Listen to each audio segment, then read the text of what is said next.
a beloved father and devoted basketball coach. Jimmy loved kids. He loved to talk about coaching basketball and God. Ruthlessly gunned down in his own home. There were 10 shell casings. Whoever did this wanted to make sure that he was dead. Leaving a whole community devastated. I just started screaming. I literally just lost it.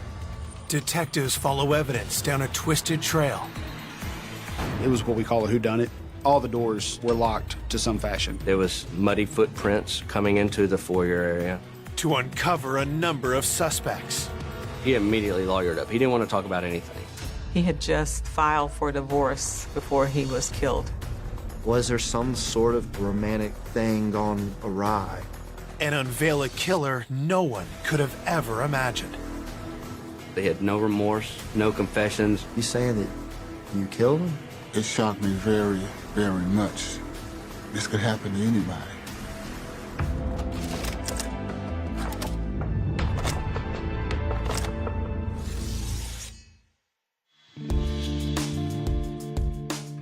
Cordova is a peaceful suburb just east of Memphis, Tennessee. Its wide open spaces and strong church communities make it a haven for families. Cordova is one of those very safe neighborhoods. Kids riding up and down to the bikes. You honk at your neighbor and your neighbor waves. It's not a place that we're accustomed to seeing violent crimes. But in the winter of 2013, the town's carefree spirit is disrupted by a troubled call to police. The initial call came on a Friday morning from the principal at Ridgeway High School. Jimmy McClain had not reported to work. He was a school teacher and a basketball coach. Jimmy was always punctual, so when he didn't show up for work, people immediately started worrying about Jimmy. Our patrol officers go over there and they knocked on the door, nothing. The front door was locked, the back door was locked, the garage door was shut, all the windows were locked, nothing appeared to be opened or broke. And then one officer was able to look in through some glass doors. And then he saw something that looked like a shell casing. Immediately on alert, officers quickly force entry into the home.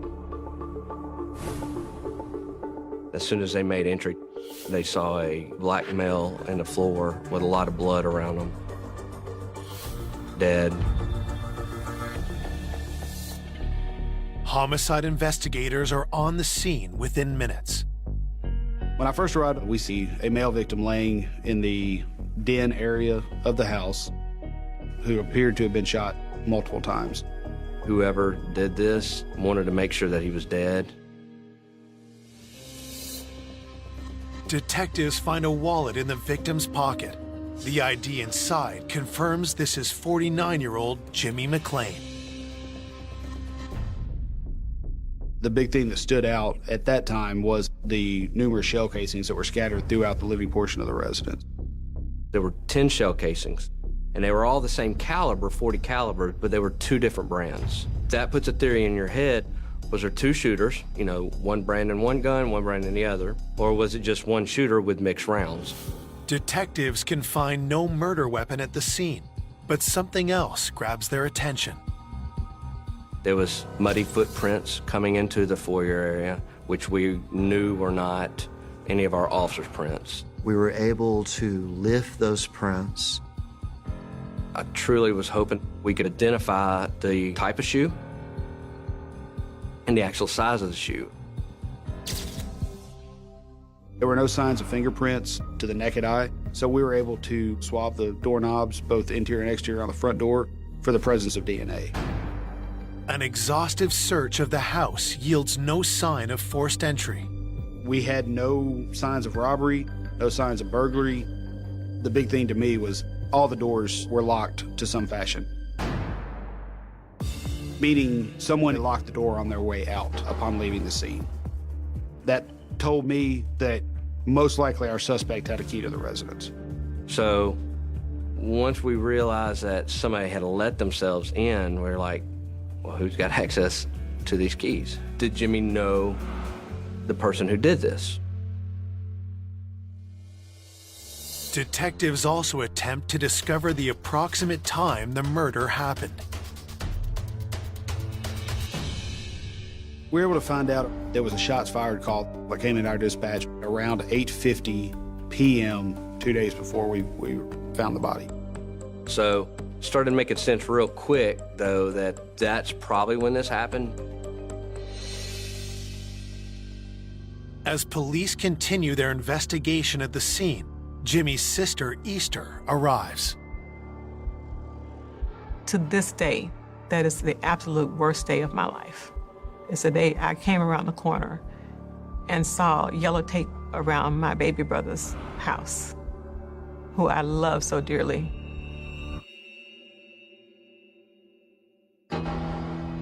The police asked me, "Ma'am, do you know who lives here?" I said, "My brother is my brother. Where's my brother?" Officers confirm Easter's worst fears and tell her that her brother has been killed.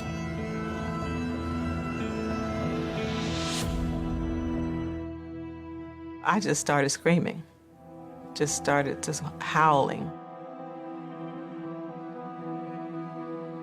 Detectives ask Easter and Jimmy's mother, Jamela, to come downtown. Through her tears, Easter tells detectives how young Jimmy grew up to be such a beloved figure. We grew up in eastern Arkansas. Jimmy is the fourth of 8 kids. He was intelligent, precocious, very athletic. From a young age, Jimmy McClain had a passion for basketball. Jimmy walked tall, slender, like a greyhound. It's real tight muscle, flexible, agile. His nickname was Full Time because he never played half speed. He always played full speed, and that's how he took life. Jimmy had played basketball with Scottie Pippen. Jimmy considered Scottie Pippen a friend, and I think it was likewise. After 7 years of professional basketball, Jimmy took up coaching. Jimmy loved teaching and mentoring. He just was a natural leader with youth. Jimmy had found his calling, but one part of his life remained unfulfilled. The thing that he talked to me the most about was his desire to be married. In the late 1990s, Jimmy met the partner he'd always dreamed of. Her name was Carla. He was very happy, very excited. He took his relationship very seriously. The next summer, they got married. Jimmy also became a father to Carla's 2 children from a previous relationship, 16-year-old Tiffany and 11-year-old Dwayne. He never had children, so he was looking forward to being a father.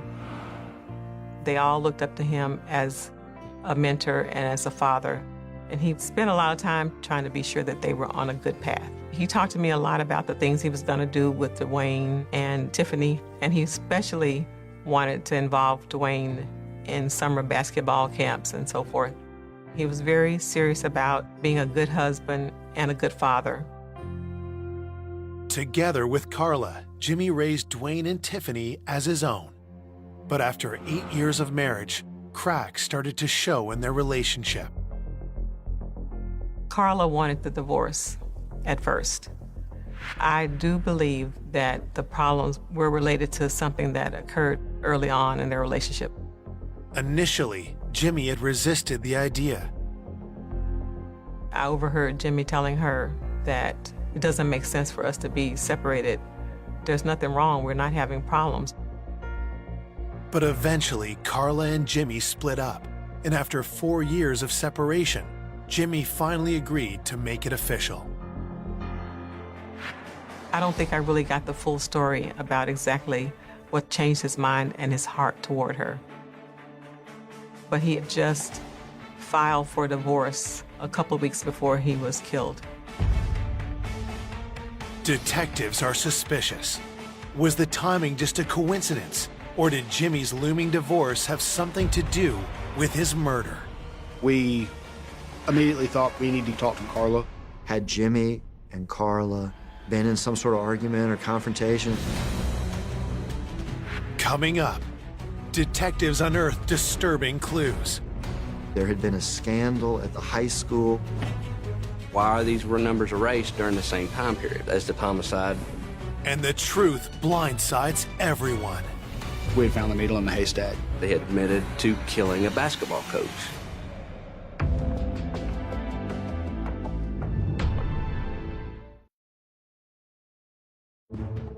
Police have just learned that Jimmy McClain filed for divorce 2 weeks before he was killed. And now detectives need to know if animosity between Jimmy and his soon-to-be ex-wife Carla could have been a motive for murder. We had asked, Carla and Tiffany and Dwayne, her biological children, to come town. Dwayne and Tiffany wait in the next room while police talk to Carla, starting with her relationship with Jimmy. She says, look, we were going through a divorce, but it wasn't because he was doing anything bad. She said that we fell out of love. Carla tells police that when she and Jimmy were married in 2001, Jimmy treated her kids, Dwayne and Tiffany, like they were his own. But as they grew into their late teens, Carla and Jimmy's parenting styles started to clash. Carla did advise that Jimmy was really hard on her kids. Jimmy was very discipline-oriented, and she always took the side of the kids. In her eyes, they could do nothing wrong. She wasn't going to let Jimmy over-discipline. And some of the issues is what transformed into this growing away from each other. Detectives ask Carla directly if she stands to gain from Jimmy's death. She did advise that she had a life insurance policy through her work where Jimmy was on the policy and she would have been the beneficiary. Was the life insurance payout a motive for Carla to kill Jimmy?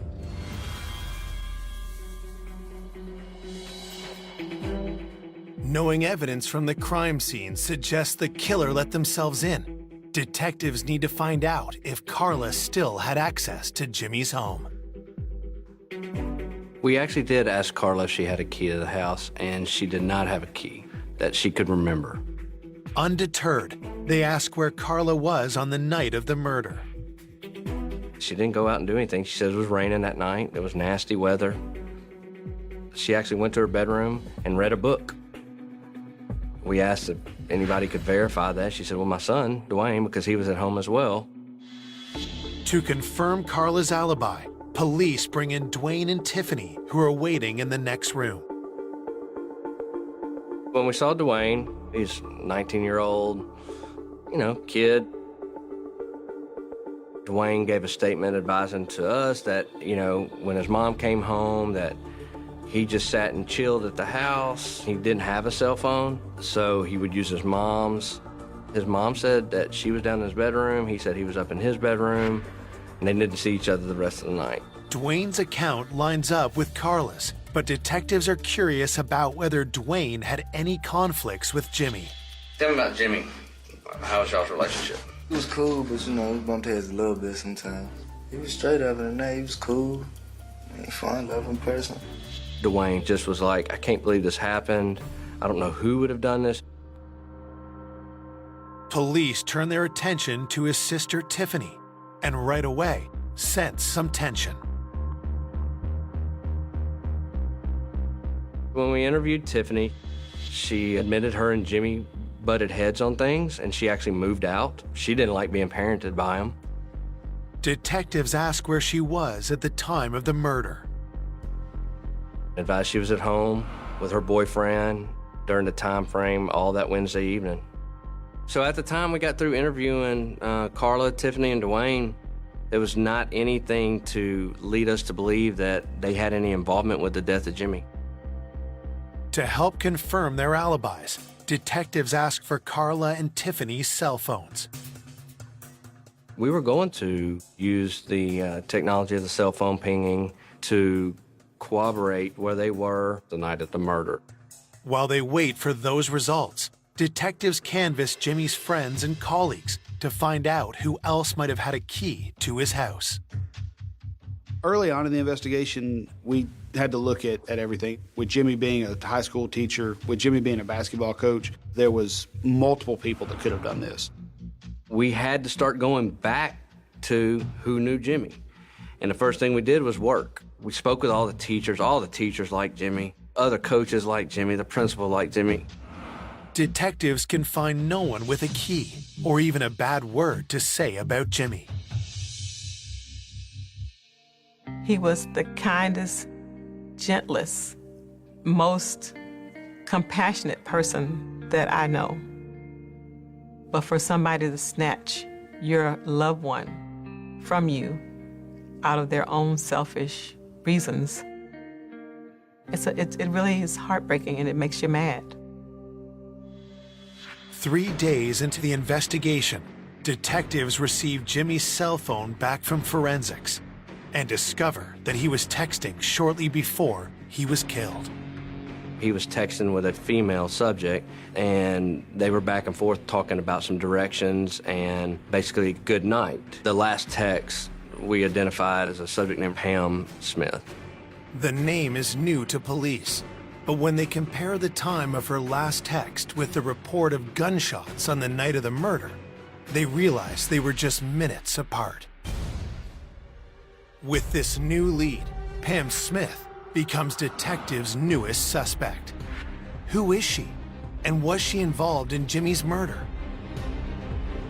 When you read the text messages between her and Jimmy, the lingering question had to be, was there some sort of, romantic thing gone awry?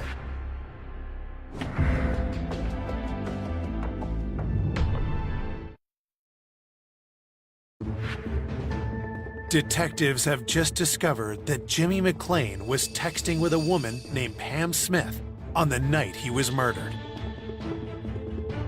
We were able to determine that Pam was the last person that Jimmy had contacted. Investigators need to speak to Pam to see if she has any information that points to the killer. We called just to say, this is the sheriff's office. Do you know Jimmy? And she was like, yeah, that's my boyfriend. Detectives inform Pam of Jimmy's murder and carefully gauge her response. She was extremely distraught. She was like, do I need to come down there? What do I need to do? We still had to figure out who she was. Is she married? Is there an affair situation? Is this a boyfriend, girlfriend situation? Pam tells detectives that she and Jimmy had only been dating for 6 months. We were able to sort of dig into the relationship between Pam and Jimmy, what seemed like a healthy relationship. Pamela claims she was 3 hours away in Nashville at the time of the murder, and she's more than happy to turn over her phone so police can verify her statement. After talking to her, there was nothing that she gave any kind of suspicion or anything. Detectives have one more question for Pamela. We actually did ask Pam if she had a key to the house, and she advised that she did not have a key. But she says she knows who does. Pam had overheard a phone call. Jimmy was telling his wife, Carla, that she could come by the house while he was gone to pick up some mail that had come to the house for her.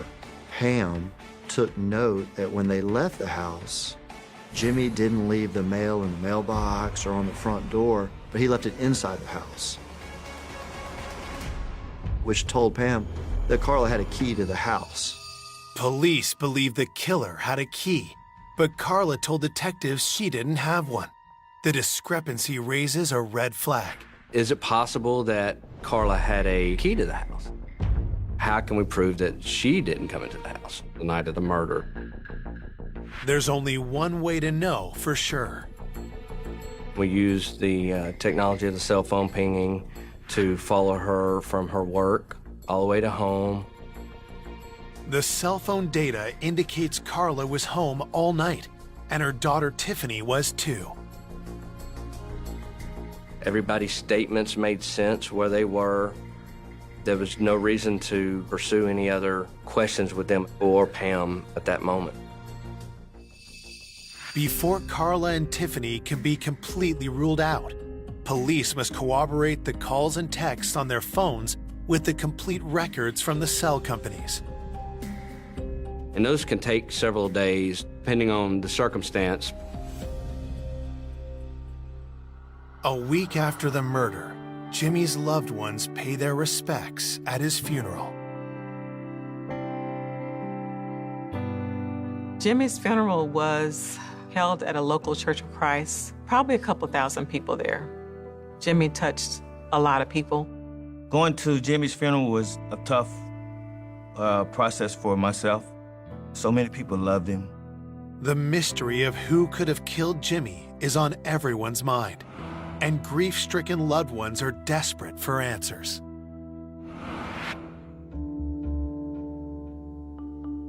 The family was very concerned, but I felt that absolutely the truth would come out. It was hard waiting and hoping that they get that person before it's too late. It's very frustrating. After several days, it gets worse. It gets harder to solve, and the family starts to lose hope in you. The day after the funeral, detectives received the forensics reports.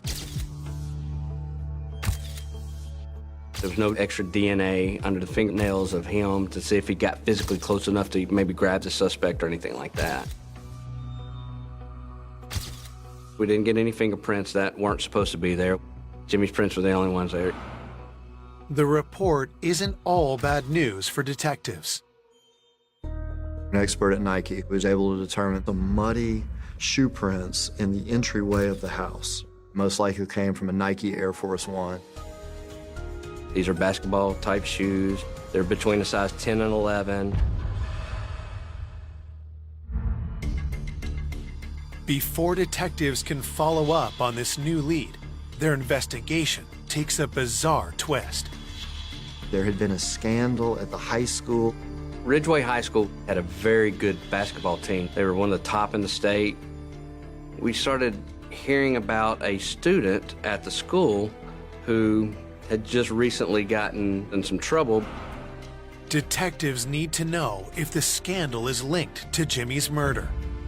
Staff tells them the player at the center of the storm is number 22, Mackenzie Sewell.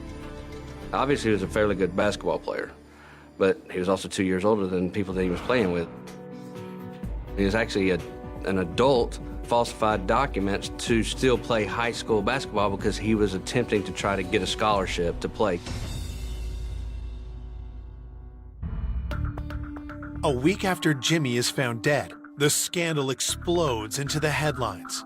This man used a fake transcript to enroll here at Ridgeway High, and our sources tell us the man has a GED, but enrolled here simply so he could play basketball.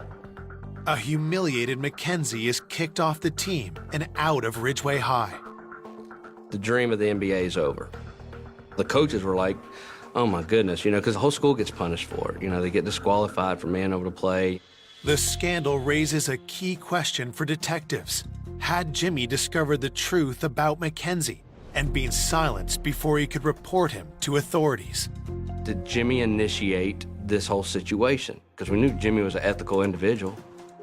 If Mackenzie thought Jimmy had anything to do with this, then this could be a reason why Jimmy was murdered. Police are eager to talk to Mackenzie, but that's not going to happen. He immediately lawyered up. He didn't want to talk about anything. Detectives try a different approach. They go to speak with the person who registered him at Ridgeway High, his mother, Chandra Nicole. What she tells them is more bizarre than they could have imagined. What we found out is that was his wife.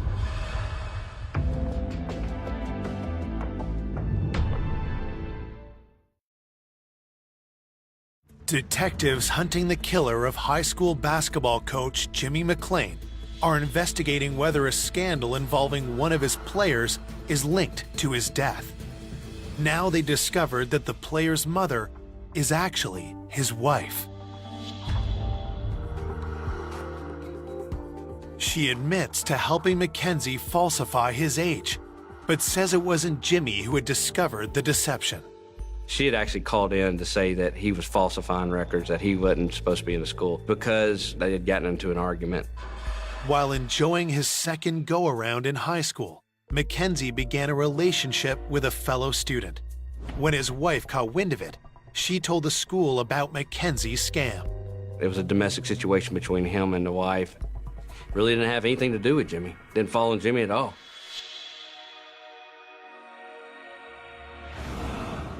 Once again, a promising lead evaporates into thin air.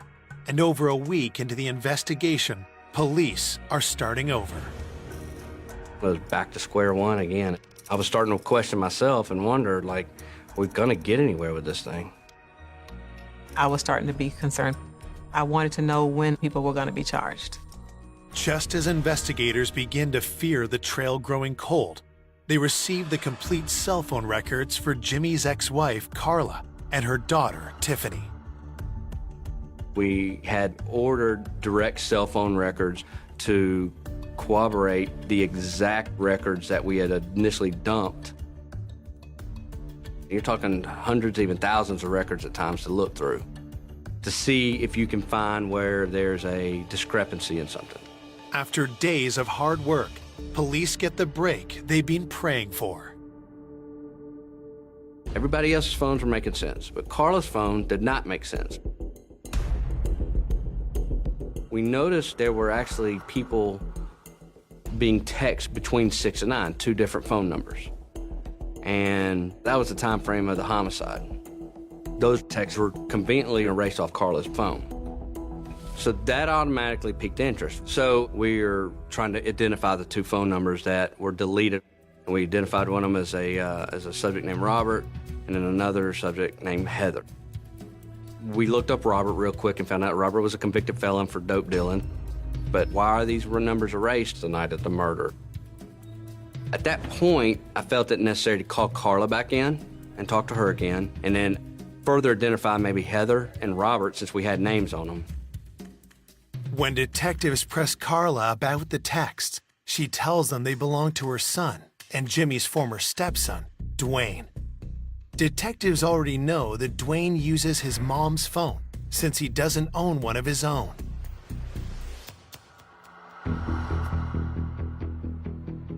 Carla said that Heather was a girlfriend.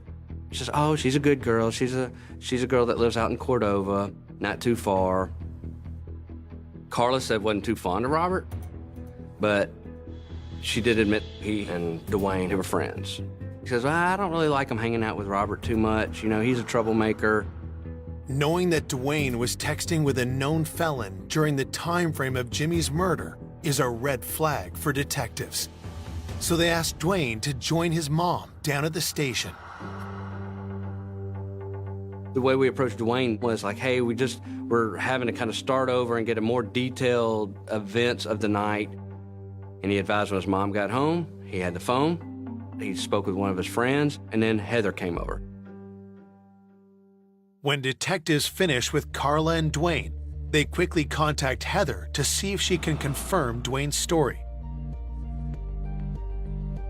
She said, I went to Dwayne's house that evening, later that evening. So she has confirmed that she went over there.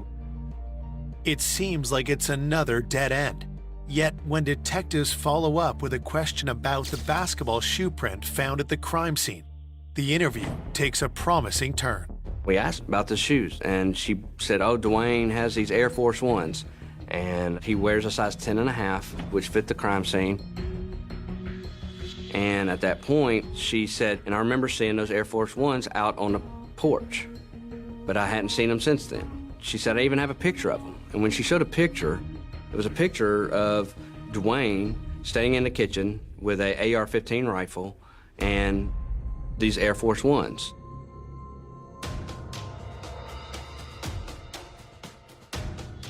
Police quickly get a search warrant for Carla's home. searching the closets and everything else, so there's no Air Force Ones in there. There's no shoes that match the homicide. Took pictures of his room, and we left. We didn't come out at that house with anything.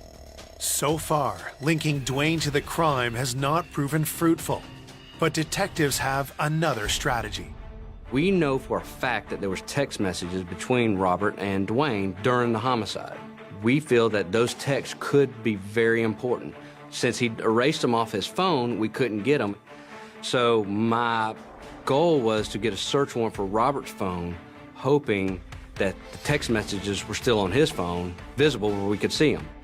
While police wait for a warrant to be approved, officers keep an eye on Robert. I arrived, and within a few hours of setting up surveillance, Robert Collins came out of his house.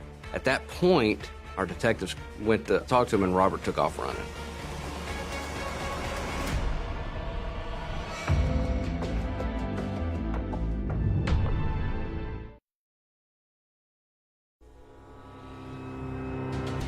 Detectives investigating the murder of Jimmy McClain believe text on the phone of convicted felon Robert Collins may point to the killer.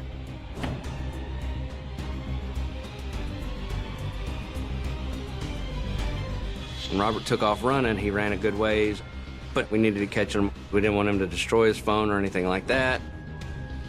As Robert Collins was running away from the scene, he tossed something.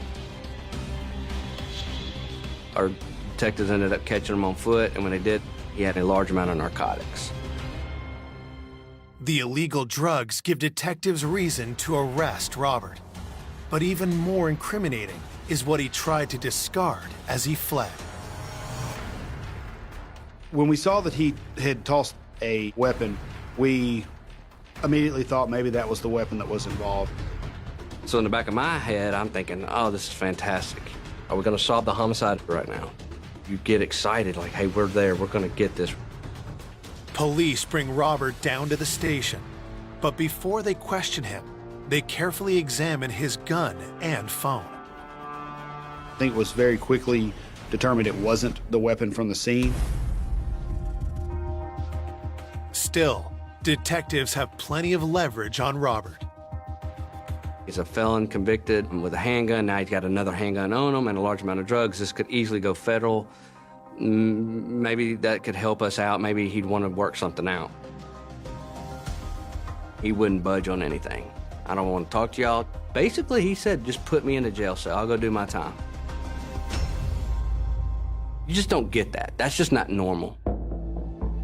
Is Robert trying to protect his buddy, Dwayne, or just himself? If he won't give anything up, detectives hope his cell phone might. I was hoping that the text messages were still on his phone. Started going through it. Well, Robert had erased his text too. But what Robert didn't erase were some pictures that we were able to get. The day before the homicide, Robert on his phone had a picture of a handgun. It is a similar gun, a .40 caliber Smith & Wesson Sigma, the same caliber used. What was unique about the handgun was not the handgun itself, but where the handgun was laying. And it was laying on a very unique bedspread. When I saw the bedspread, I was like, I've seen that bedspread before. I said, go get the search warrant pictures from when we picked Dwayne up. Well, as we scrolled through more pictures, we finally found a deleted picture that had Dwayne in front of the bedspread. So it tied it all in with the gun in the picture. Police now know the gun likely belonged to Dwayne or someone in his inner circle. But who used it to gun Jimmy down in cold blood? Detectives hope to find out from Robert himself.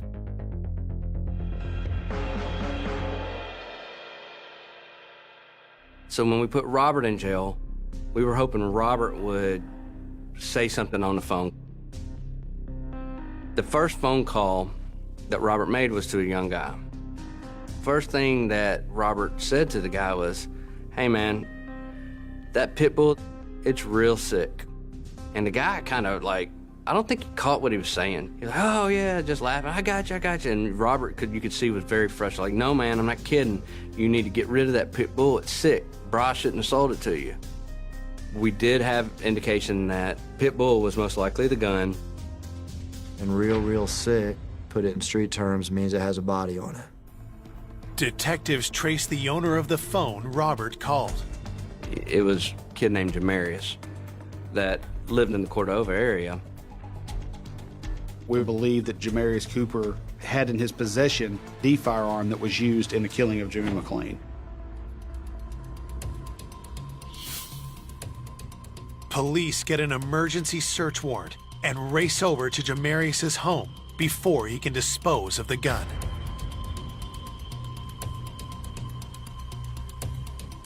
When we got Jamarius Cooper's bedroom, we systematically started going through places that things could be hidden. We were going through it, and we weren't finding anything. And then one of my detectives, probably into the 30th box or so, he's like, I got something. And I was like, do what? When I saw that gun, I immediately felt like we had found the needle in the haystack.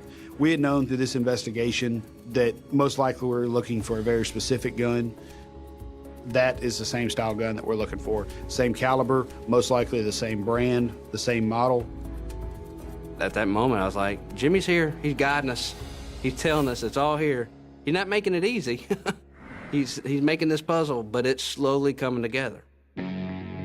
So immediately took the gun and had TBI process it. Within a couple hours, they were calling us back on, hey, this is the gun that was used in the homicide of Jimmy McClain. That does bring some emotion to you. You're like, oh my gosh, this work, this time, and we're going into 30 days here. I mean, nobody finds a gun used in a homicide in 30 days. Police need to talk to Jamarius, but before they can track him down, they get an alarming call. We have a call from Cumberland County Sheriff's Office, and the deputy there said, hey, listen, we just had something weird come in. A white female came running into our station. She was very distraught. She was in her pajamas, and that she said that she wanted to pass on some information, that her husband was upset because his nephew had admitted to killing a basketball coach.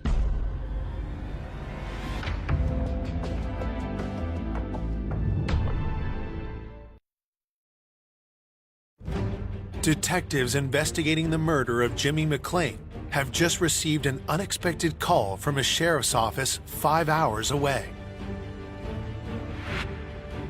And the deputy there said a white female came running into our station. Her husband was upset because his nephew had admitted to killing a basketball coach. Her husband was Carla's brother, which was Dwayne's uncle. Detectives are stunned. Dwayne's uncle is Donald Page, a known felon. Detectives bring him in, knowing they may only have one shot to get him to talk. He was I'm not talking to y'all, I ain't got nothing to say. Police remind him of one simple fact. If he's withholding information, that makes him an accessory to murder. And all of a sudden, he said, look, my nephew said he did it. Dwayne had, in fact, taken him aside and said, Unc, had to handle my business. And Donald said he looked at him and said, are you saying that you killed him? Dwayne said to him, I had to stand up for my mom. Dwayne, he loved his mom. They were having some financial issues, and Dwayne thought that if this divorce could just be done with, I could get the money from the house.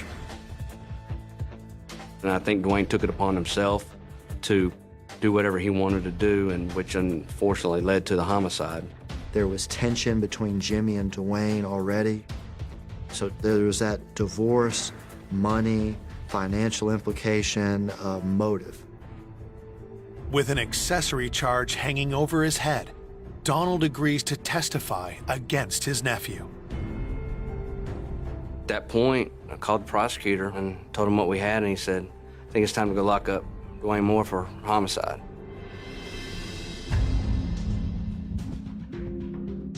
On March 26, 2013, Dwayne Moore is charged with the murder of his own stepfather. telling you, he just had no remorse, no confessions. He just didn't have any care in the world whatsoever. When I heard Dwayne had been charged with Jimmy's murder, I felt a lot of relief. I was shocked to know that someone that he had influenced this long in this young man's life that would take his life. I went deep to my core as far as emotionally. This was unbelievable because of who Jimmy was. 14 months later, Dwayne Moore stands before the Memphis judge and jury. The prosecution lays out what they believe happened the night of the murder. Dwayne had it in his head that he was going over there to kill him. He knew that there was a key to the house that Carla might have forgot about. I think he waited until he saw Jimmy pull in, let himself in that front door.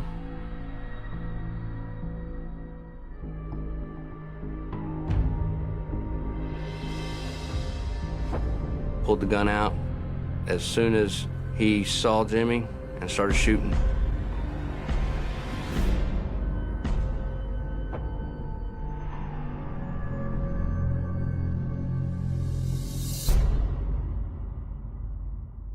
I think he did it in about 5 minutes at the most. I think he just went in there and started blasting away.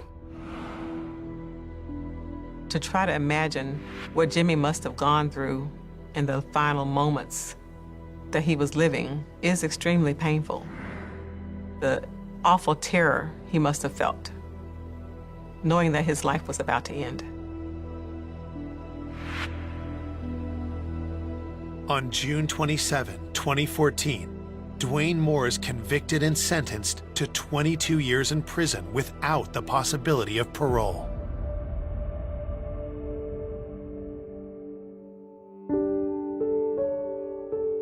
It hurts. It hurts that somebody thought so little of my family, that they could take somebody so precious to us. While Jimmy's family still misses him every day, his love for educating young people lives on. To honor Jimmy's memory, we established a scholarship in his name at the University of Arkansas at Conway. I think Jimmy would want to be remembered by being a godly man, a kind man, and a peaceful man. That's what helps me to try to let the anger go. Don't be mad. Just thank God that he was here and that he was my brother for as long as he was. I miss him and I love him. For more information on an unexpected killer, go to oxygen.com.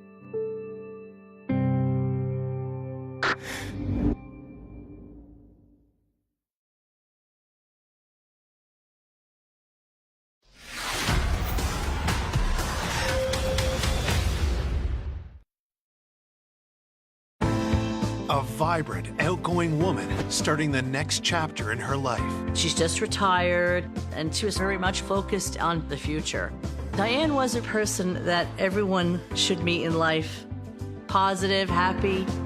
But her life is cut short in a night of immeasurable horror. There was blood splatter everywhere. I never saw so much trauma to one person's body. It chills me to the bone. Police have a complex scene and a long list of suspects. There was over 100 male contacts in Diane's phone. There was always drama with boyfriends. He refused to give DNA. There was something out there that he was hiding. Every direction we followed, we ended up running into dead ends. Just when police think they might never catch the killer, Who could it be? Why is this so complicated? the case takes a mind-blowing turn. And I was like, what? Oh my God. No one expected this case to break on something like this.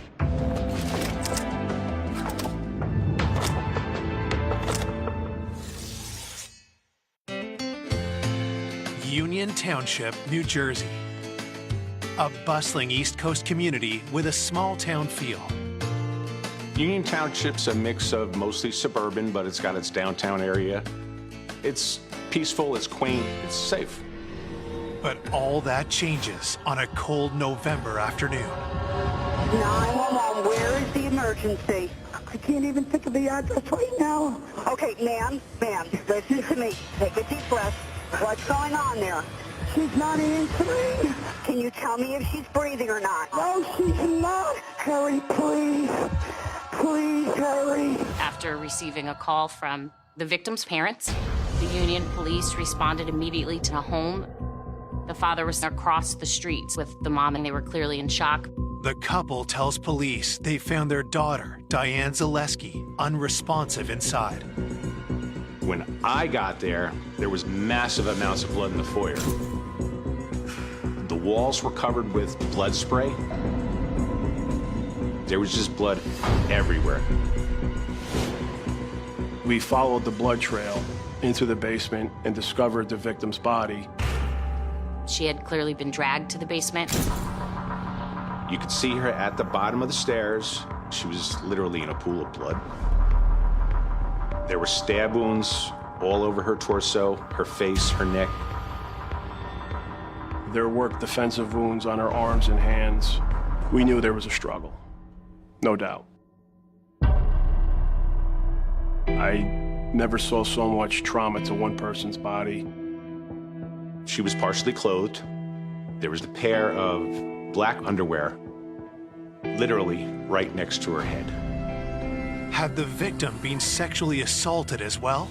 Investigators find more disturbing clues. There were 2 empty containers of solvent by the woman. It appeared that the body had been cleaned. So this was an effort to obscure evidence. The killer also tried to erase their tracks throughout the house.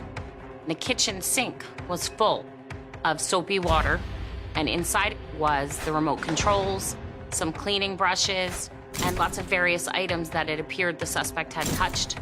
Also, the garbage can was gone, which led us to believe that the killer got rid of DNA or blood evidence or fingerprints.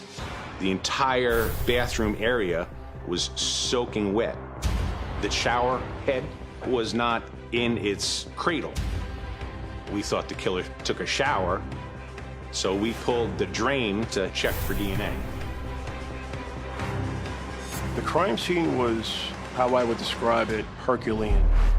Detectives can't find a murder weapon, but forensics discover what could be a crucial piece of evidence the killer failed to clean up. There was a droplet of blood on the floor. It appeared to be foreign to us. It was cast off and inconsistent with the victim's blood. He had cut himself somehow in the course of the struggle, whether it be from a knife, from punching her. We knew that the guy was trying to cover himself, but it was minute, and they found it. They saw that blood. We immediately swabbed that piece of evidence and transported it to our DNA lab. Detectives get more information from Diane's parents. They had gone to the house because she was supposed to take a sister-in-law to a doctor's appointment that morning, and nobody could get in touch with her. They entered her home and they discovered Diane's body. Her parents were really suffering. Diane was a born and bred Jersey girl, gregarious and adored by her friends. Diane, she brought joy to a lot of people's lives. Very positive, happy, laughing and dancing.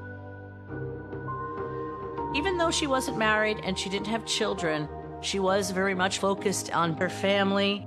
Her parents were a little bit older, so she was kind of watching over them. And I knew her brother because he had lived with her for a while.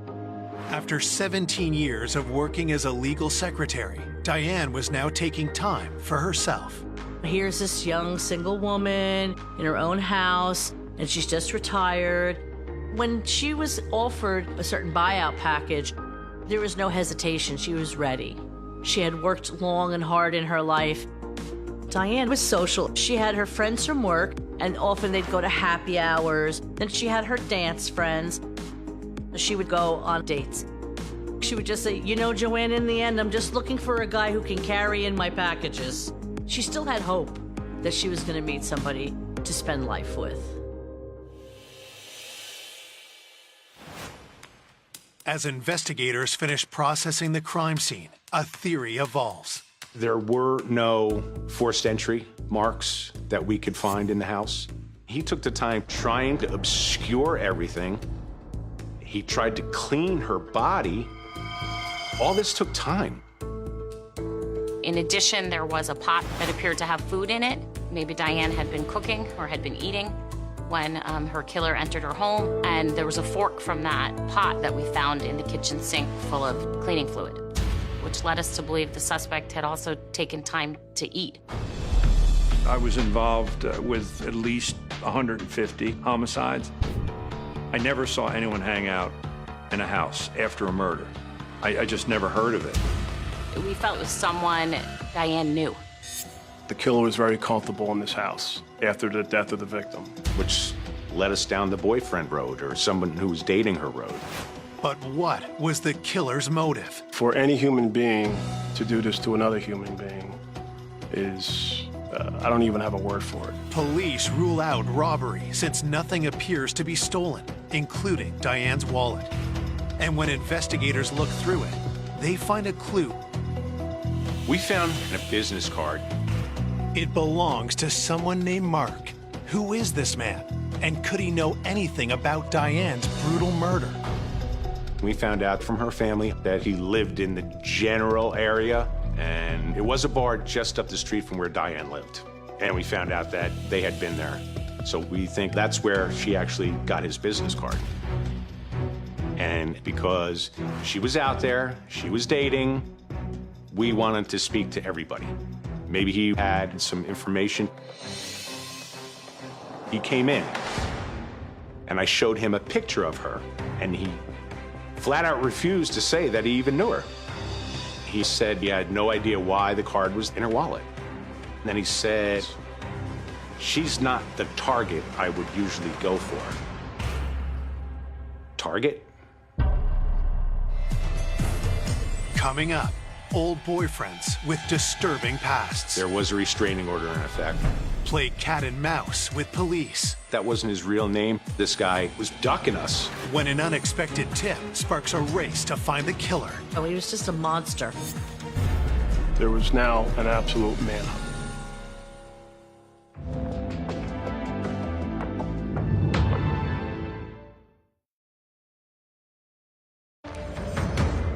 Police investigating the gruesome murder of Diane Zaleski found a single business card in the victim's wallet. It belongs to a man named Mark. Investigators want to know if he and Diane recently met, and when detectives question him, they become suspicious. The words that came out of his mouth about targets were very strange. His mannerisms and just the things he said, they were wrong. I don't call girls that I'm gonna go out with targets. He had done something, maybe, to other women. He wouldn't tell us anything. Detectives found a drop of blood at the crime scene that they believe belongs to Diane's killer. Could it be linked to Mark? He refused to give DNA, just out and out refused. It was something that was concerning to us. Someone who's innocent usually is cooperative. He had taken a bottle of water from us, and when he was finished, he wouldn't throw it out. He left. And he carried his bottle of water with him. So he obviously knew something about DNA. So I followed him. He walked about 2 blocks away from the building, and he threw it. Detectives collect the bottle and send it in for testing. As news of the murder spreads. I couldn't believe it. I just was like, oh my God. Oh my God. It was like a bad dream.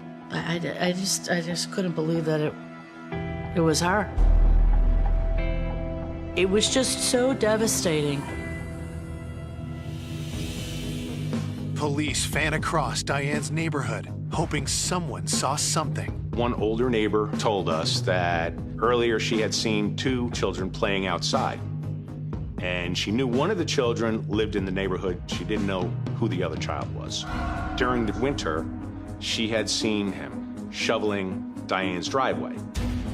Had the neighborhood kids witnessed anything out of the ordinary? And so detectives wanted to identify those children. And when we spoke with the neighbor across the street from Diane, kind of diagonally, she said she had a daughter and a grandson. So those were the children that identified as being outside. All she could say is, I didn't see anything. I didn't hear anything. Her 11-year-old grandson didn't indicate anything else, and boom, the door gets closed and we're done with our canvas there. But detectives do get information that raises some troubling new questions. The neighbors told us that her garbage can was outside in the street, which led us to believe that the killer got rid of the garbage. How would he know that if he put the garbage out, it would be gone in the morning? And why was the killer so desperate to get rid of it?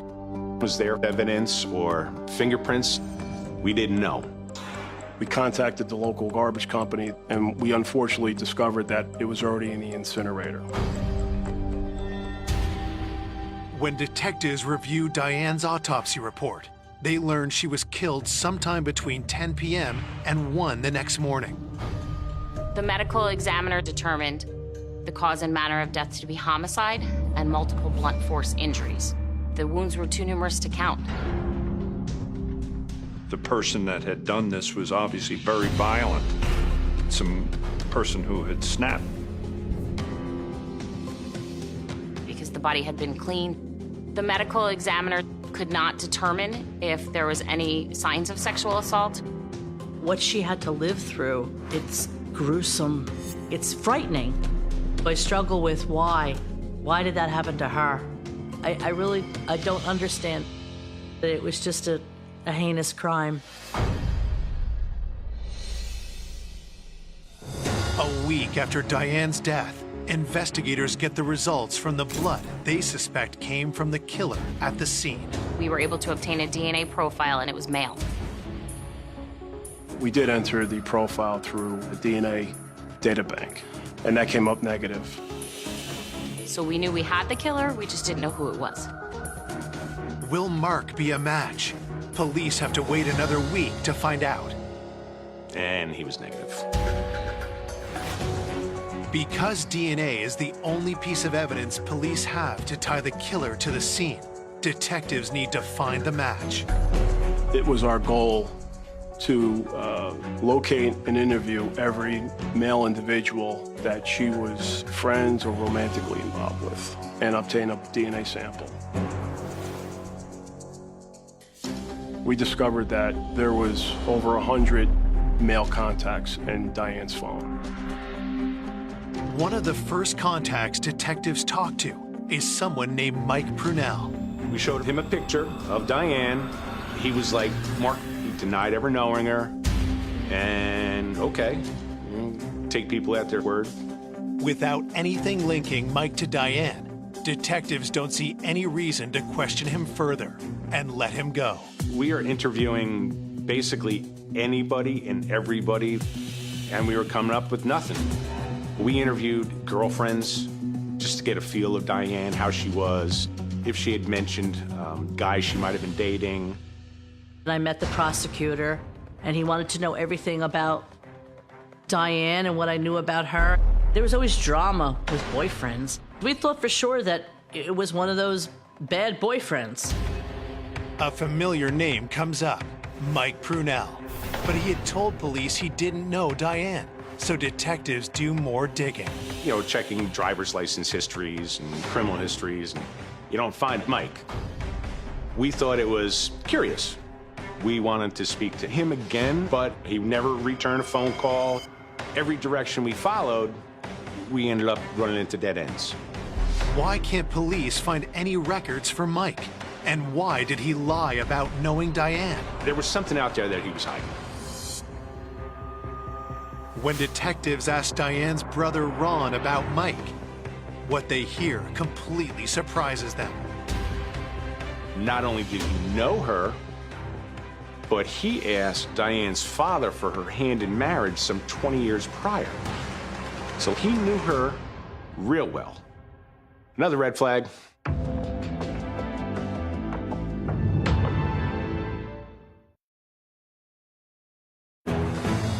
Detectives investigating the murder of Diane Zaleski uncover shocking information about a prior person of interest. A man they interviewed, Mike Prunell, was adamant he didn't know the victim. But Diane's brother Ron tells police that's a lie. We had found out Mike asked for her hand in marriage.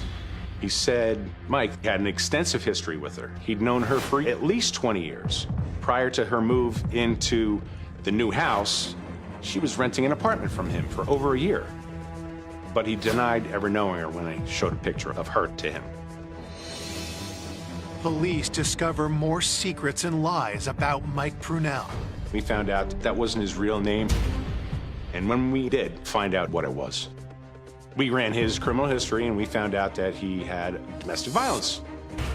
And his wife at the time stated that he was beating her severely. He sat on her chest and was just pummeling her face to the point where her eye orbital was broken. So that sent flags off. We were totally convinced this was the guy, because he did beat his former wife. There was a restraining order in effect. And Diane was beaten so badly, this guy was pretty much ducking us. He wouldn't answer phone calls. It took us a little while to find him, but we did. Eventually, got him in again a second time. But again, Mike won't admit he knows Diane. He was being less than truthful. It's like, okay, you deny knowing her, you asked her to marry you. It's very suspicious. He was lying, obviously. We never discovered the reason for that. Getting nowhere, police take another approach. We asked where he was, the time of the murder, and he couldn't give us an alibi. We spoke to him in depth. He didn't give us any answers, nothing concrete. Detectives can't hold him, but they don't want to let him go before getting one thing. Eventually, he did consent to DNA. Our hopes are all raised. We immediately transported it to our lab. We would get the result within 48 hours. While they wait, Mike is released for the second time, and detectives work to place their suspect at the scene. We found out that his brother ran a business close to Diane's house. Hopefully there was video evidence there for people that were coming and going. Somebody who worked there might have seen him. We interviewed everybody, but it didn't really drum up anything tangible. And there was absolutely no video surveillance at all. Nothing. Detectives' next hope lies with the DNA results. And it was negative. It wasn't a match. We were feeling frustrated because we knew the killer was still out there. We had his profile. To say this wasn't a mountainous investigation is an understatement. We had to track down and obtain biological samples from close to 100 individuals. We took swabs from her family members so that we could exclude them, but some point as being the source of the DNA. While searching through Diane's computer, forensic analysts discover new information. We took her computer. There were several different things that we found. Everything is time-stamped. Hours after Diane's death, there was activity on the PC. Numerous items, technology items, were attempted to be purchased using Diane's credit card. It was someone that was comfortable having things delivered to Diane's house and it not being out of the ordinary if they were the ones collecting them. We knew he tried to purchase an Apple computer, an iPhone, and it didn't go through. We had no idea why the purchase itself didn't go through. We also found that the killer, while in the home, was also searching pornographic websites. I mean, to go on pornographic websites after you just brutally killed a woman. Waiting for justice takes a toll on Diane's friends. Who could it be? Why is this so complicated? We watch the news all the time and we see these things, we see murders, but when it happens to somebody you know, it's devastating. It's sad. It made me very sad about humanity. That someone is so capable of doing something so brutal to someone that is so beautiful. Everyone that loved her wanted closure on this. 3 weeks after Diane's murder, detectives get results back from the crime lab that send the investigation in an unexpected direction. We tested the black underwear found next to the decedent's head. DNA profile was collected. That DNA came back to her brother.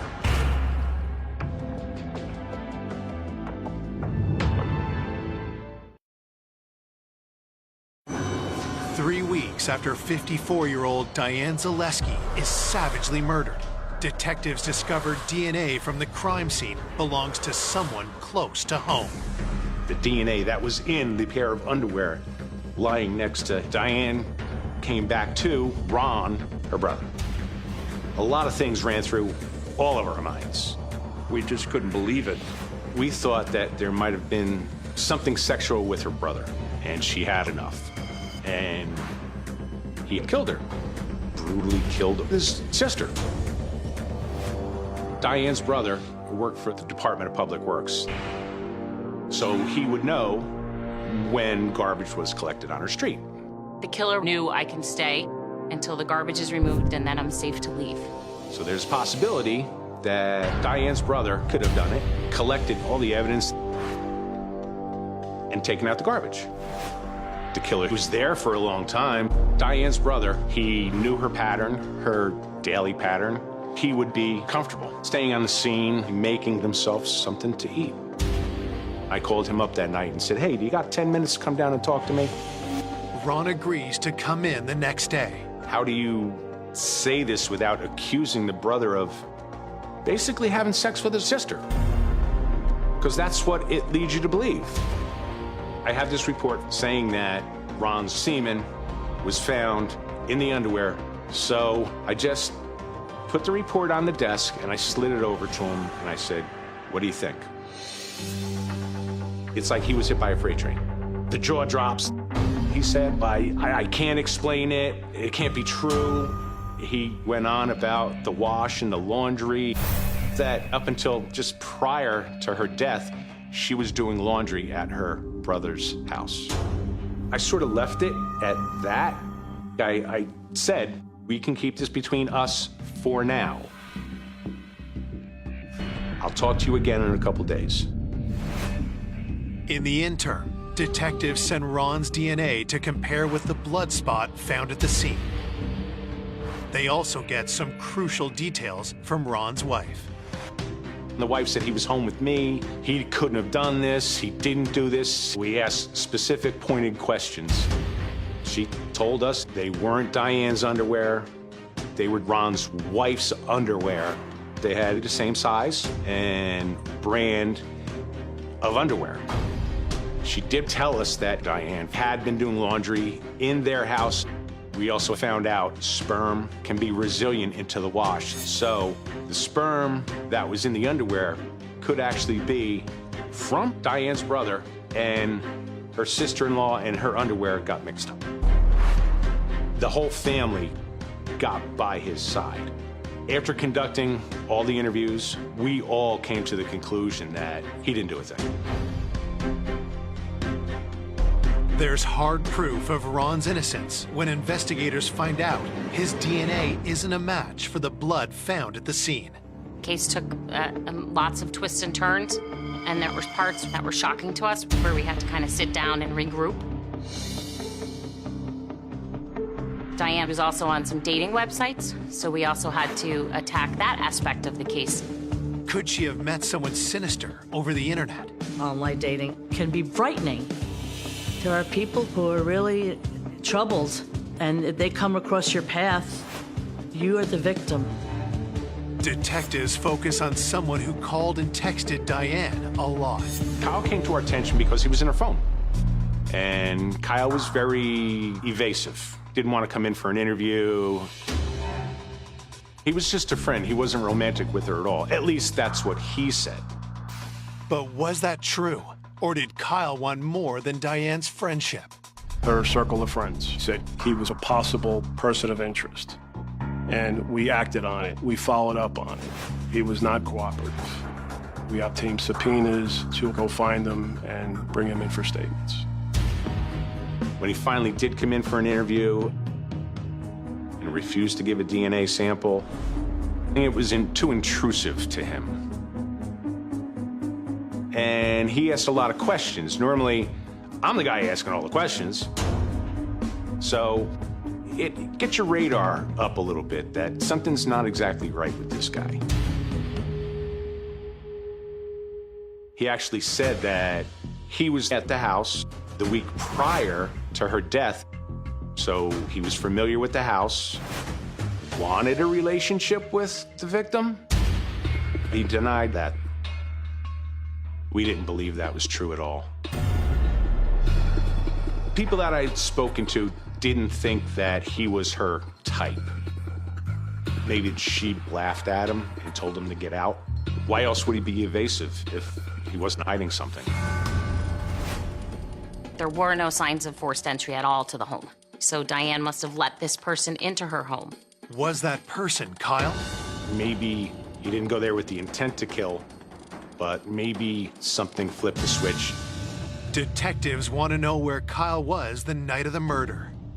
He said he works nights, and all the access in the building was key card controlled. Detectives check logs. There is a record of Kyle swiping in. But who's to say that somebody else wasn't using his key card? Until we got DNA, we'll just never know.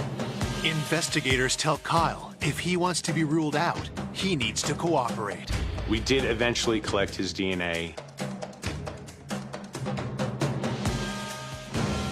He was negative. DNA set him free. As weeks turn into months, investigators are far from uncovering the identity of Diane's killer. We're hitting the year anniversary of Diane's death. It was very hard to explain to the family that we were no closer. You saw a family not being able to fully grieve because they didn't know who did this. It was like a bad dream. I was worried. I said that they should have found someone by this time. We knew the killer was out there. We were feeling frustrated. He would never be identified. That was our worst fear.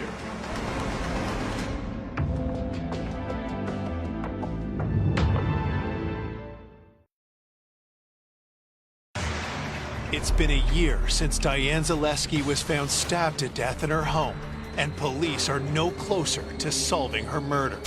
To find her killer, detectives come up with a new strategy. You usually try to piece together the victim's life, but we felt we needed to come at this from another angle and try to figure out who our suspect was. Detective Henderson met with the FBI profile unit to identify what type of behavior a person may have done this to Diane. We talked to psychologists, psychiatrists, and we hashed everything out. Where we went, why we went there, what did this lead, is there anything still open?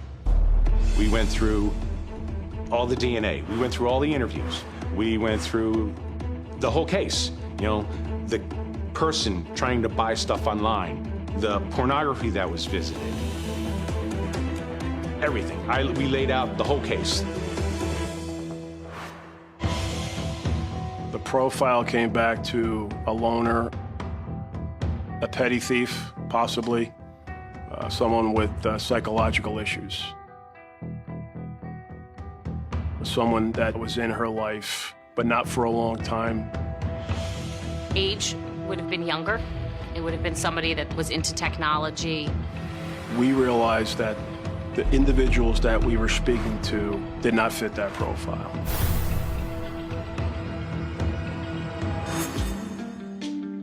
To catch the killer, investigators generate new leads.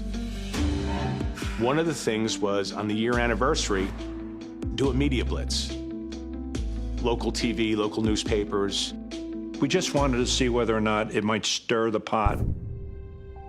Detectives decide to release new information to the public. So the things that we included in the press release, whoever killed Diane cleaned up after himself. We also said that we now have the killer's DNA on file. And then we recanvassed everywhere. After a month, detectives have received a flurry of new tips. And one really grabs their attention. Detective Rob Henderson received a phone call from an individual out of state indicating that she was on social media with an individual who was concerned about his well-being and his safety because he thought he was being investigated by police because of a serious crime he committed in New Jersey. She tells me, I'm a stay-at-home mom. You may think I'm a little crazy, but I'm Facebook friends with this guy. This woman was on Facebook and had met a person years earlier in a Facebook chat room, and then eventually formed a friendship with this person. She explained to us that she had had conversations with him that were troubling to her. She had said that he had told her that he had committed a murder. This witness was very concerned for her family, but she said, if he had anything to do with this, I need to speak the truth. We had been friends for about 3 or 4 years at that time. We used to chat through Instant Messenger all the time. He had a lot of different screen names. He called me his big little sister. He was 9 years younger than me. He told me he lived in New Jersey. He was fluctuating in and out of homelessness. He told me that he sold drugs and things like that, but I didn't feel like that was who he was. I think he was just doing it because he felt like he had to. Out of the blue, he's like, I did the worst thing you can think of. And I'm kind of sitting there thinking, like, what is he talking about? I don't know, a drug dealer getting killed. And I was like, what did you do? He said, they found DNA. And so I'm like, what do you mean they found DNA? While I was talking to him, I Googled some articles just to see if anything matched up with the story that he told me. And so I went online and I looked up murder, New Jersey DNA. And instantly an article came up. She searched and she found the 1-year anniversary article. We put together to try to rekindle some interest in Diane's story. I was shocked of what I did find.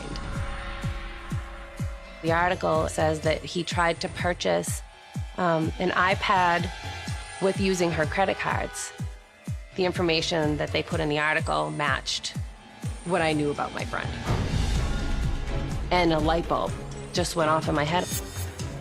I know that's him. It had to have been him. She told us that he had been washing clothing at the home and at how he had literally been in his boxers cleaning. She told me that he told her that he made himself dinner.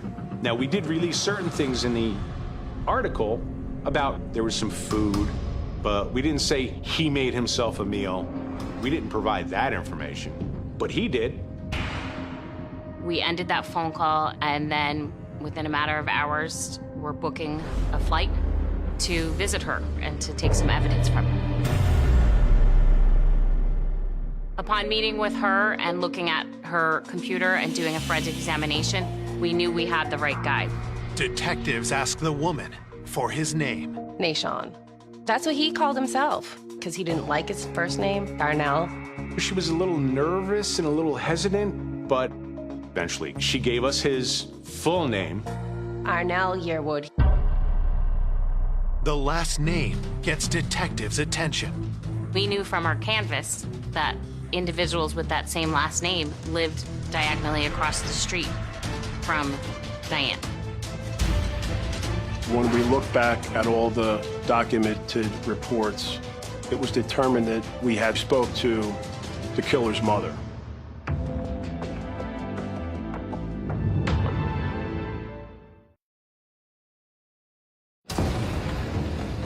After over a year and a half investigating the grisly murder of Diane Zaleski, police finally get the break they need. They have the name of the suspected killer, Arnell Yearwood. And in a shocking twist, detectives discover his family actually lives on Diane's street, and they've been to the house. We were there last year after one older neighbor told us that she had seen two kids playing outside. And she knew one of the children lived in the neighborhood. She didn't know who the other child was. We did some more digging and some more investigation on Yearwood. Arnell Yearwood, although he was in his 20s, he was very small in stature. So he could be mistaken in a puffy jacket for a kid. We knew that Diane had some kids on the block helping shovel snow or do some yard work. It really led us to believe who was described as this kid was the killer. We went back across the street, made it look like we were canvassing other homes, but really we only had one home that we wanted information from, and that was his mother, Mrs. Yearwood. So we went to her home, said, "We know you have a son," and asked specific information about that son. And her daughter, who lived in the home, the mother of that child that was seen on the block, expressed to us that her brother, Arnell, had been at times living in the basement. And it would have been during the time frame of Diane's murder. That her brother sometimes would be outside with her own son. Arnell's mother insists she has no idea where her 26-year-old son is. We have to find this guy because we have to do a DNA match. There was now an absolute manhunt. A track and trace on Arnell's phone narrows down his position. Somebody's got eyeballs on the house, and next thing you know, a kid starts walking down the street. And sure enough, it was Arnell Yearwood. And he was 5'1", 120 pounds, soaking wet, wearing winter clothes. Looked like a kid. No one expected this. We scooped him up, and we took him back to the office. He was nonchalant. I don't know what you're talking about. I don't think I was there then. Detectives push harder, knowing they need to get a DNA sample from Arnell to compare to the crime scene. He did consent, but after we took his DNA, he stopped talking. My boss called me at 7 o'clock that night and said, "It's him." On April 7th, 2012, police arrest Arnell Yearwood for the murder of Diane Zaleski. He was charged and brought back to the homicide task force and questioned again. This time, Arnell starts talking, and investigators can now piece together what happened the night of Diane's murder.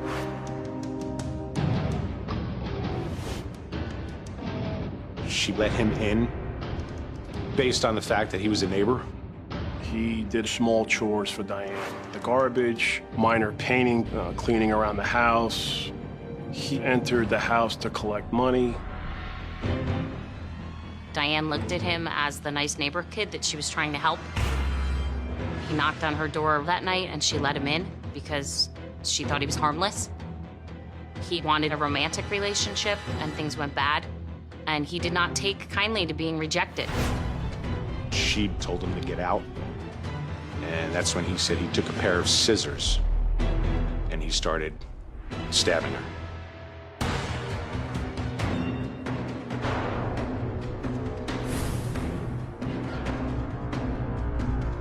in the entrance right at the front door. That's where the first attack occurred. After he had her down on the ground, he was strangling her.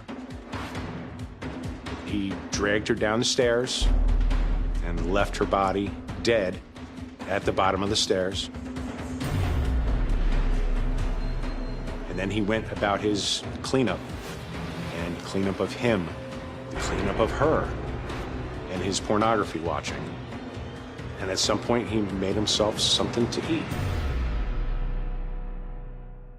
But why would this kid brutally murder this vivacious woman? The killer never talked about a motive, ever. And to prove a murder, you don't have to prove motive. We never identified what a motive was. Whatever it was that caused him to act the way he did, so viciously, it will never be explained. In court, Arnell Yearwood pleads guilty to the murder of Diane Zaleski. He is sentenced to 30 years in prison. Oh, he was just a monster. I was disappointed, but I guess that's the maximum you can get. At least there was some accountability, because she deserved that. Her family deserved that. The family made up black bracelets with white lettering that said "Justice for Diane, November 18th, 2010, which was the date she was murdered. And I wore that bracelet up until the day he pled guilty in court and went to jail. 2.5 years I wore that, and I didn't take it off. Losing Diane is like a moment in life, like before Diane and after Diane. It's been quite a few years since she's gone, but I do still miss her. Her heart is still with me. She was so real and very kind, and she was funny. And every once in a while, I could feel her. I could feel her presence. And I think I look forward to seeing her someday again.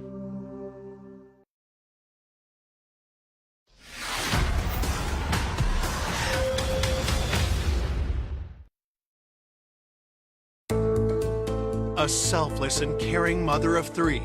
She always thought about other people. She was just a bright light shining. Viciously murdered in her own home. Her bedroom was incredibly blood-soaked, unlike I'd ever seen before. There was anger involved in this crime.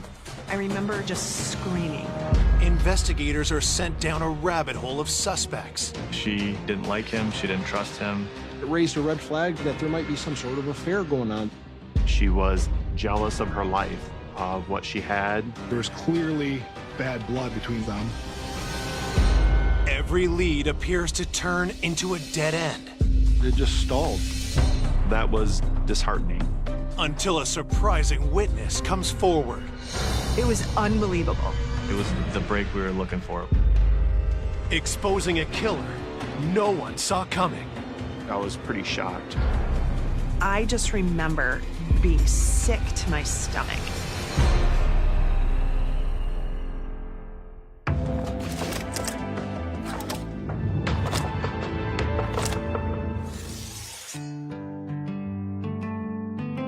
Cortland Township lies in the heart of Michigan. It's fairly rural, nice, pleasant, kind of a good hometown feel. It's one of those areas that everybody gets along, and when you're driving by their house, they're waving at you, and it's just peaceful and quiet. This quaint community is stunned on Saturday, August 5th, 2006, when the Kent County Sheriff's Office receives a 911 call. Emergency. My daughter, we just found her in bed, and she's got a lash on her arm, and she's all bloody. Just before 5 o'clock, we received a call of a potential suicide at the Pagel residence. Officers are immediately dispatched to the home of 41-year-old Renee Pagel. We were met by Renee's stepmother and her father. They were both just in shock. Renee's father indicated that his daughter was in her bedroom. When I first walked into the bedroom, I observed Renee laying on the bed. I could just remember seeing all the blood soaked sheets, her shirt, There's blood on her face. It was obvious that Renee Pagel was deceased, and it wasn't a suicide. This was a homicide. Officers secure the scene as homicide detectives arrive to investigate. Her bedroom was incredibly blood-soaked, unlike I'd ever seen before. The bed was covered with blood. There was blood spatter on the walls, on the ceiling. She was stabbed multiple times. I was pretty shocked by the amount of wounds that she had. When I looked at her hand, I saw a large laceration almost in the middle of her hand to be, in my opinion, a defensive wound. Renee was in the fight for her life. Unfortunately, she had lost. For detectives, the viciousness of the attack is a clue itself.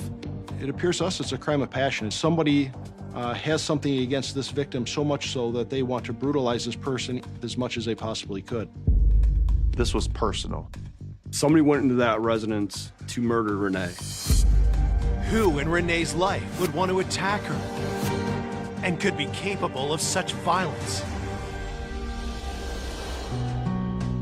Born in 1965, Renee's spirit was always full of joy.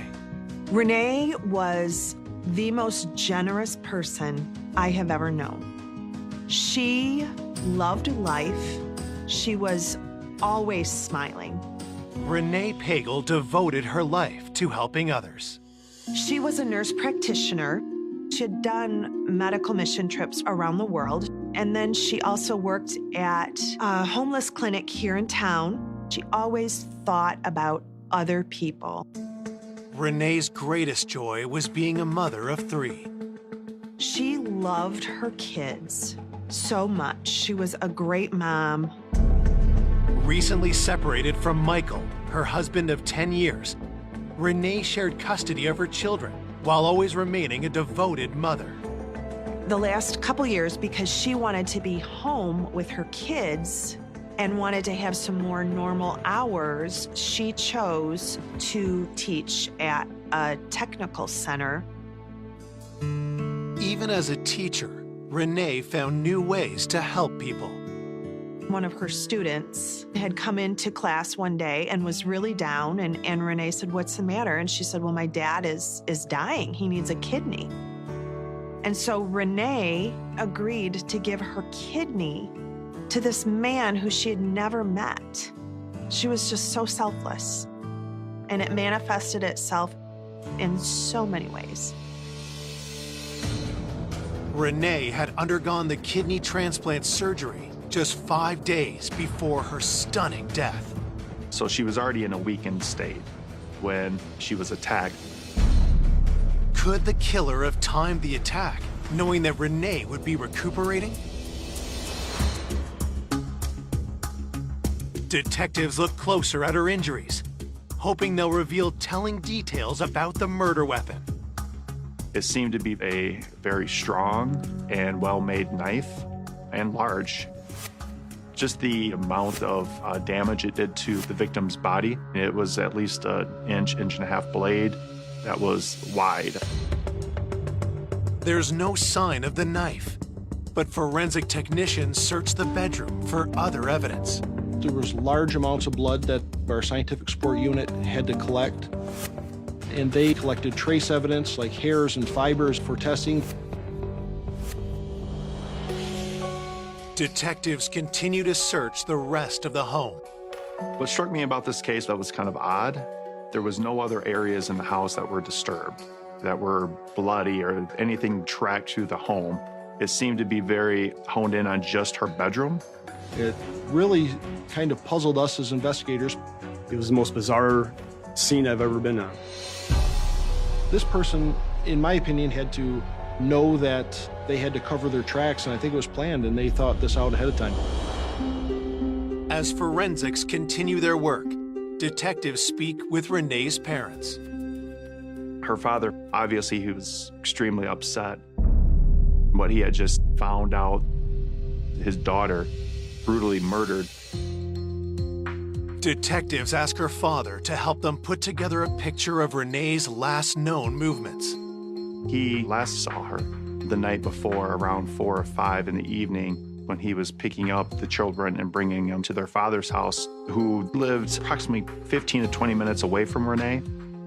With Renee's children safe with their father at the time of the murder, she was home alone.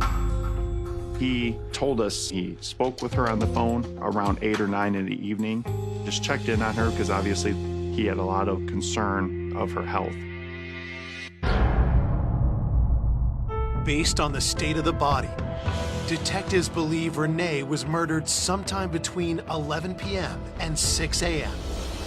They ask her parents who Renee might have seen last. Her father talked to me about a tenant, Mike Decker, who was an acquaintance of Renee that has been living on the property for approximately a year and a half, 2 years. Also, he did speak about a contentious divorce with her husband, Michael, that she was going through. Mike wanted full custody. Mike wanted the home. Mike wanted to not work and have Renee work and be the provider. So that obviously piqued my interest. Could either of these men have possibly wanted Renee dead? Detectives know they have to hit the ground running right away. We have to find out who all these people are and go and start to question them to try to find out where they were on the night of the murder.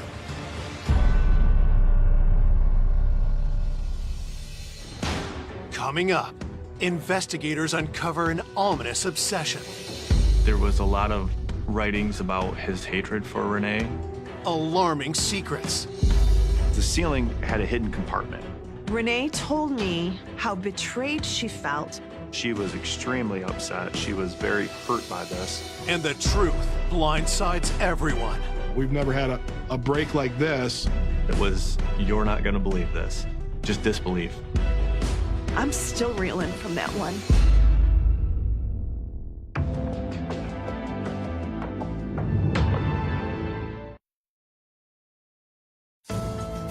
Detectives in a small Michigan town are investigating the vicious murder of 41-year-old mother of 3, Renee Pagel. Police are looking into 2 possible suspects, her tenant and her estranged husband. They first turn their attention to Renee's ex, Michael Pagel. In the beginning, they seemed like your average all-American couple. She did tell me that she did love him. She wanted marriage in a family, and he was the opportunity. She looked at him, I think the words were the knight in shining armor.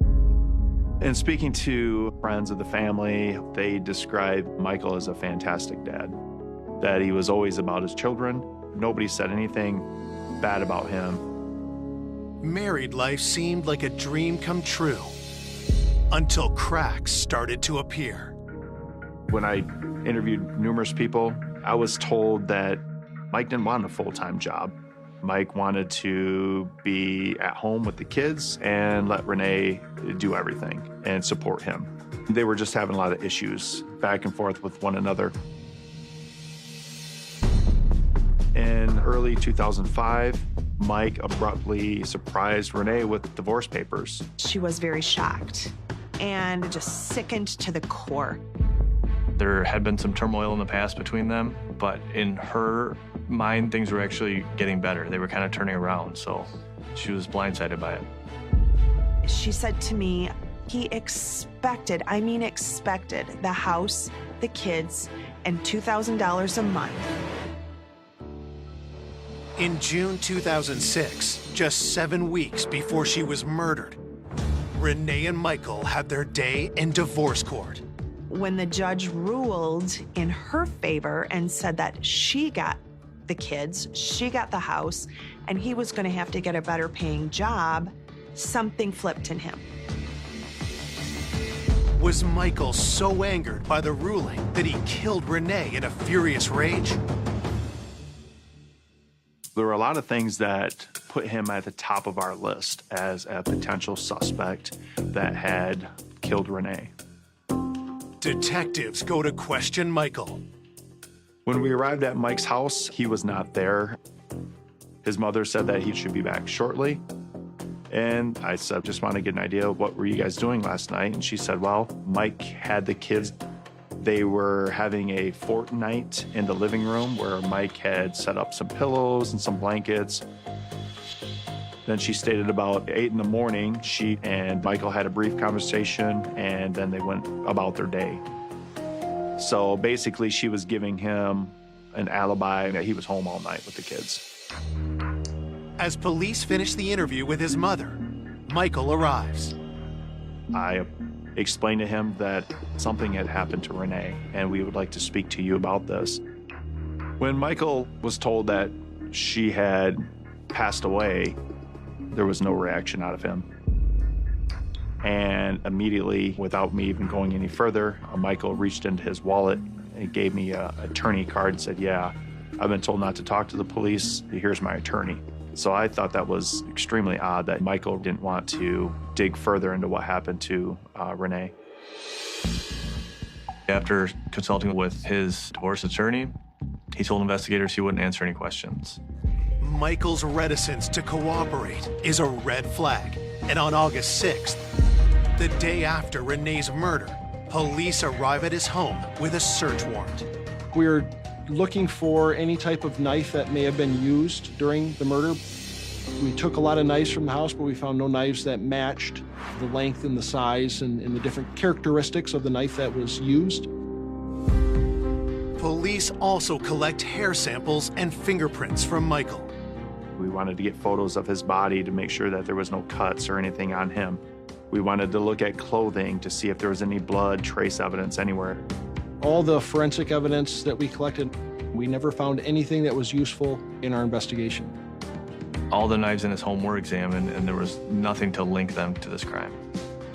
We had no murder weapon. We had no real evidence. There was nothing. It was clean. So when we left that search warrant, I would say we really came out empty-handed. We didn't have anything to tie this murder to Mike Pagel. Despite his potential motive, Michael Pagel drops off detectives' list of suspects, while news of Renee's violent death quickly spreads across town. Her friend called me and said, Chris, Renee's dead. It was surreal. I remember curling up in a fetal position and just screaming. I screamed. I was angry. As her friends and loved ones struggle with her death, Renee's autopsy report comes in. Cause of death was blunt force trauma, homicide. It was a large, heavy-duty knife that was used on her.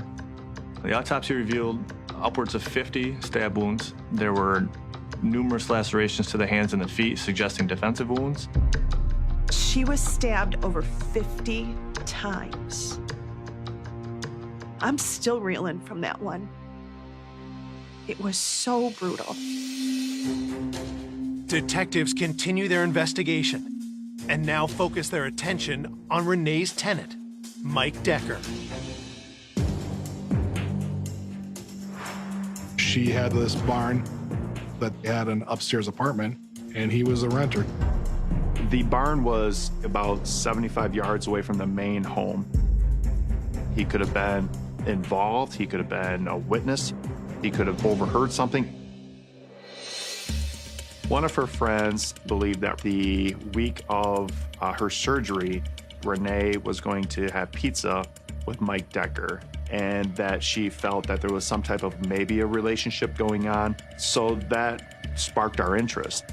I mean, if he's having a relationship with Renee, did something happen to cause him to get upset and potentially do this horrific crime?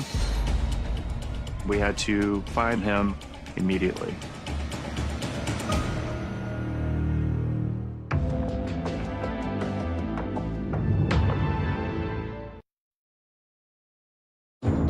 Two days into the investigation of Renee Pagel's murder, detectives have a possible suspect.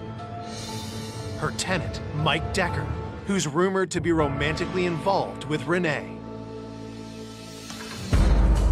Detectives interview Mike at his apartment on Renee's property.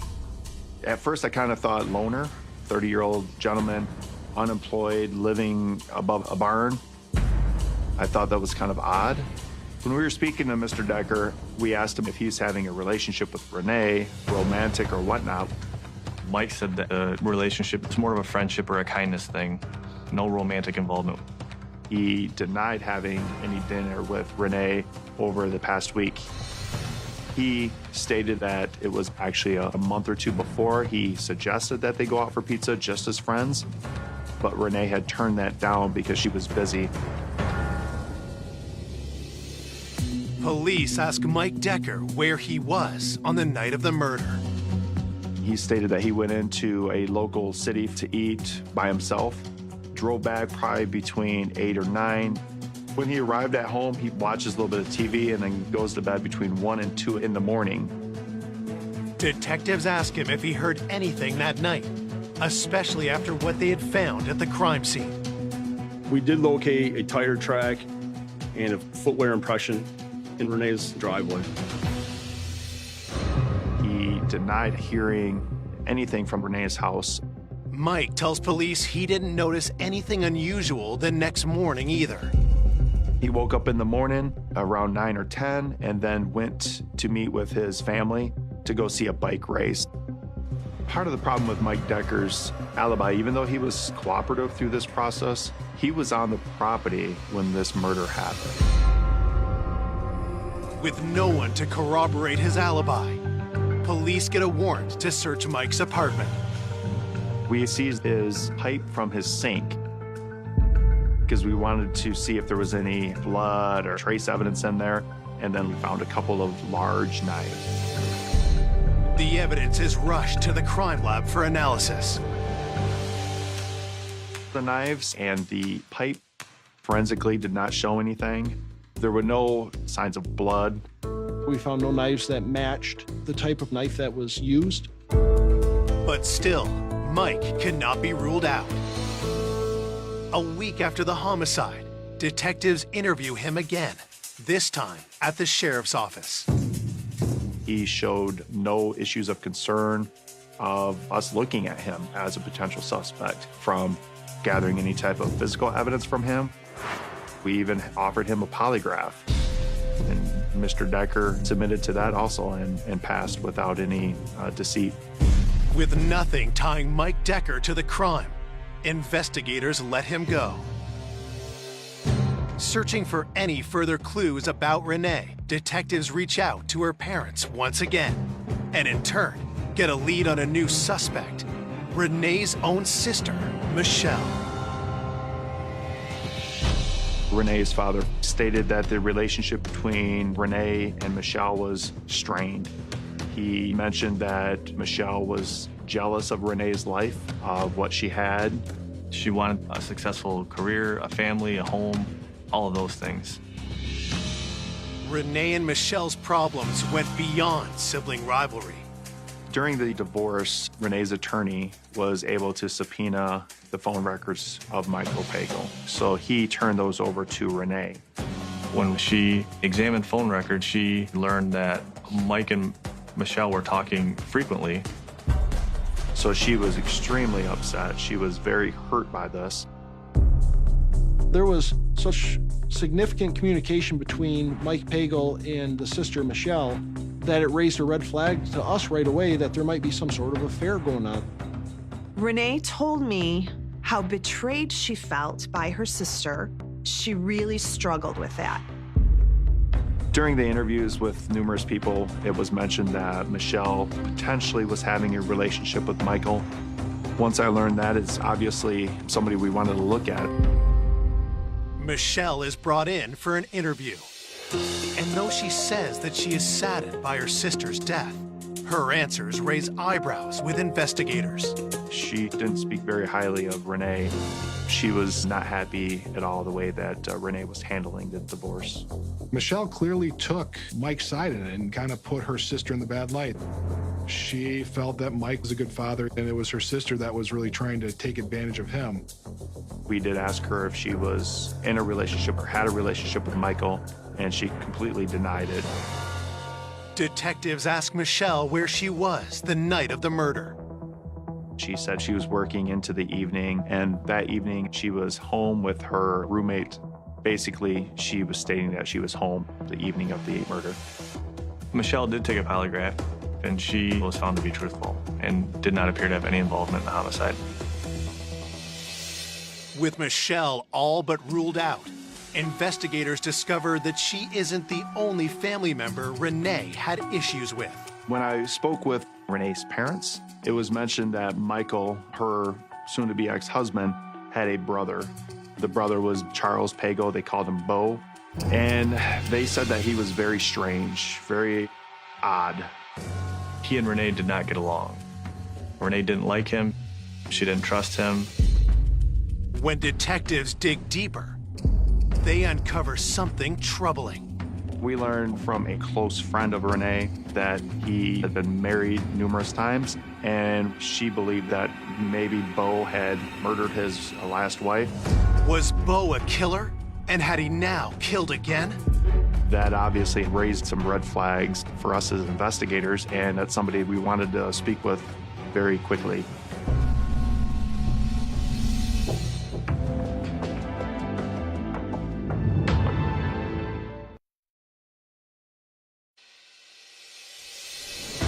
Detectives investigating the vicious stabbing of Renee Pagel are looking at her estranged husband's brother, Bo Pagel. Bo was married 3 times in the past, and one of his ex-wives died under suspicious circumstances. One of Renee's friends gives a statement to police claiming that she believed Bo may have killed his ex-wife. Obviously, what really sent us his way was the potential murder of his last wife, so that had our attention. Detectives must determine if Bo could actually be a killer. They look deeper into his background. Bo was a loner, lived at home with his mom. We learned that he was on-the-road trucker, and he traveled all over the country. He would be gone days at a time. Investigators also look closer at Bo and Renee's fractured relationship. There was clearly bad blood between him and Renee, dating back years, going back to the wedding. We found out that Bo refused to be in the wedding. He was going to be the best man. He did not like her, thought she was not good for Mike, and he didn't approve of it whatsoever. He was outspoken to Michael about even marrying Renee. And I think the relationship between Bo and Mike was really more of an estranged relationship for the 10 years that Mike and Renee were married.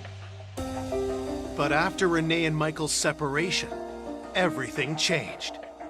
I do know that once Mike filed for divorce, he and Bo rekindled that relationship and became pretty close. Bo was, I believe, happy that Renee was now out of the picture and he could have his brother back. Could Bo have wanted Renee permanently out of Michael's life? Detectives bring him in for questioning. So we interviewed Bo, and he denied any knowledge of the murder, denied any involvement. Bo had said that through the week he was on the road trucking. He got home Thursday night. Bo's alibi was that he was essentially across the state. He had driven a route the day of the homicide. He had gotten back around 6 o'clock and had gone out with some friends for dinner. And then afterwards, he stated he went home, spoke to his daughter, and then went to bed. And then the next morning got up and went canoeing with his daughter. We contacted his work. We spoke to the family that he actually had dinner with that Friday evening to account for they were with him, what restaurant, until what time. It pretty much matched up. Though most of his story checks out, no one can confirm that Bo was at home at the time of Renee's murder. Needing more information, detectives reach out to Bo's daughter. We confirmed with her that they went on the canoe trip in the morning. Bo's daughter also puts to rest any suspicion that Bo was responsible for her mother's death. She gave us details about her mother that we didn't know. She was a diabetic, she had some blood sugar problems, and she really didn't care for going to the doctor. So she didn't seek the medical help that she needed, and that ultimately is what resulted in her death. She did not suspect Bo of doing anything. Though Beau's alibi isn't ironclad, there is nothing concrete to link him to Renee's murder, and he is released. It's been 6 weeks since the homicide, and the investigation has ground to a halt. The reason that we were stuck is because there was no physical evidence that would help tie any one person to this crime. We looked at every person. The estranged husband, his brother, Beau, Renee's sister, and Renee's tenant. And there was nothing to link them to this crime. Police continue investigating for many months, but with no fresh leads, the case goes cold. It just stalled. There was a point where I felt that we would never have a conclusion in this case. It was just sad that we couldn't bring closure to Renee and to her family. As the months went by, I was just like, what is going on? Once the months turns into years, that was disheartening. For 13 years, there are no new developments in the case. But through it all, Renee's best friend never gives up hope. We created a website in the year 2007, and it was a really therapeutic way for people to come and grieve and share stories. And that website was very effective in getting the word out about Renee's murder, doing whatever it took to find justice for Renee. In a stunning turn of events, on November 18th, 2019, Chris Crandall receives a surprising message on social media. Mike's brother, Beau, sent me a friend request. And of course, I was very startled. And it was just after that that I got a message from Beau. All of a sudden, after all these years, Beau wanted to talk.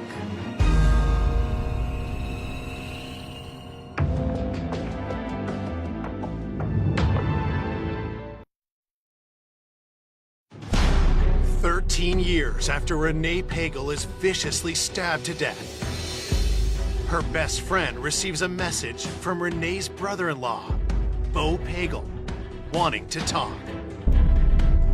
And of course, I called the police and let them know that Beau had contacted me. So we arranged to have the conversation between Chris and Beau recorded. As a former suspect in Renee's murder, was Beau about to confess? He called me clearly wanting to let it be known that Mike was losing it. Beau was afraid that he would be Mike's next victim. And I said to Beau, who do you think Mike's first victim was? And he danced around that and wouldn't answer it. And Beau said, I believe Mike will kill me. And it was then that I was entertaining the idea that Mike was not so innocent.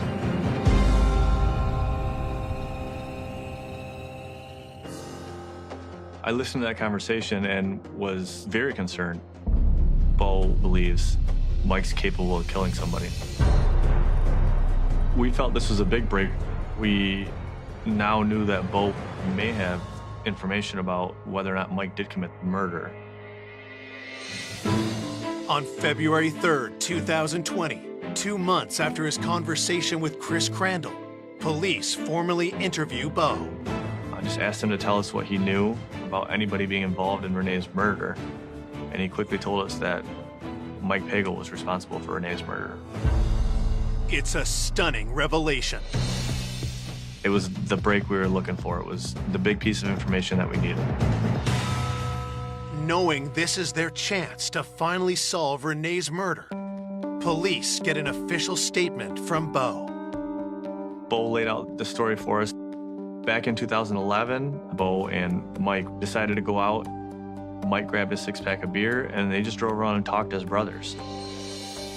and they stopped over the top of one bridge over a small river, and in the midst of that conversation, Mike produced a bag, and inside the bag was a knife that was wrapped in a cloth, and Mike made the comment to Bo of, "This is how I finalized my divorce," which was a complete shock to Bo. And it immediately made Bo angry. He said, "I believed you for all these years, we've supported you, and come to find out you're the one responsible. I can't believe you would have done that." And I think this made Mike angry. He expected Bo to congratulate him. So the way Bo described it was out of frustration. Mike took the knife and threw it into the river. Bo described it as about a 12-inch long, bigger knife, and it appeared to be a very strong, sturdy knife. Investigators get Bo to show them exactly where Michael had thrown the knife. There was quite a bit of old metal, various pieces of cars and other things inside the river, and in my opinion, that wasn't a safe diving environment. We had to find another means to search the bottom of the river. Police wonder if they will be able to recover a knife that has been in the water for 9 years. Then, one of the detectives comes up with an idea. It's called a rare earth magnet. The magnet is something that I've had at home, and it just came to mind as an option for a way to search the watery area and to grab whatever metal pieces were on the bottom of the river. It was tremendously impressive for him to come up with his own homemade magnet device. And, you know, he concocted his own fishing line and pulling it through the stream, which is remarkable. Police spend 3 days painstakingly dragging the riverbed with no success. So we were on our last few passes of the river, and I began pulling toward my side, and then it was, "You're not gonna believe this," just disbelief. The knife was stuck to the magnet, and it was exactly as Bo described.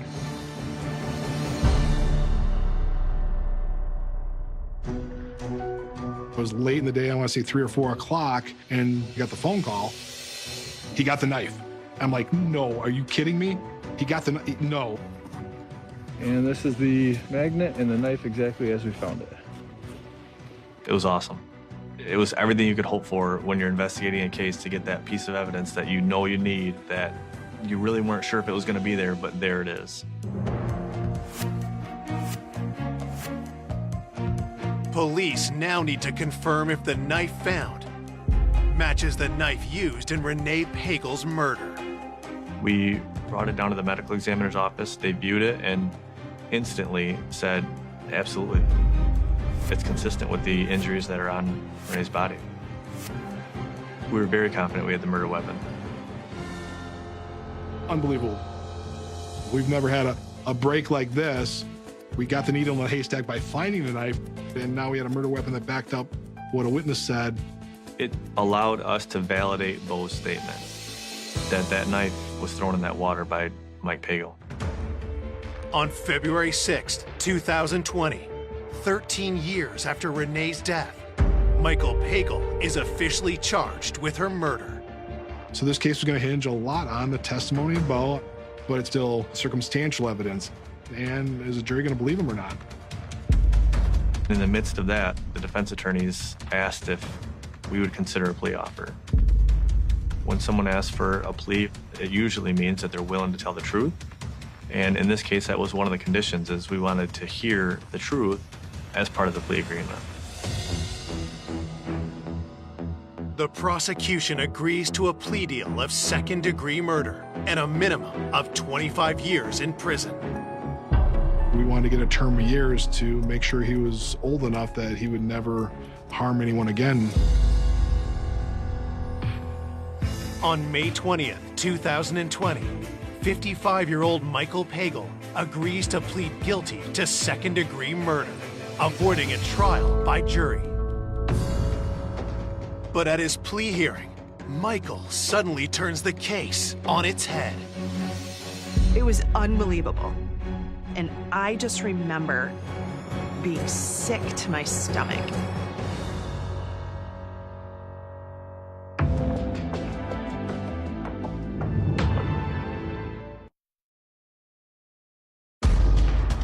After 13 years of investigating the heinous murder of Renee Pagel, her estranged husband is finally being charged for the brutal crime. But at his plea hearing, Michael makes an admission that takes everyone by surprise.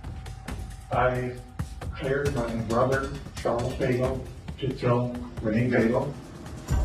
Charles Pagel murdered Renee Pagel. We were all absolutely shocked when he said that his brother did this. Mike maintained the fact that Bo was the one responsible. He admitted that he had orchestrated it and that he had planned it, but insisted that Bo was the one that actually did the stabbing, which was a complete shock to us. We had investigated and we found no evidence, nothing to directly tie Bo Pagel to this murder. Had Bo been hiding his involvement all along? While detectives take another look at him, they also dig for more evidence against Michael. And after several searches of his home, they make a surprising discovery. At Mike's house, we found the ceiling had a hidden compartment. When we took this down, we found 3 hard drives in this hidden compartment. Investigators spend time decoding the contents of Michael's hard drives, and what they find is chilling. In those hard drives, there was journaling. I would call it strange.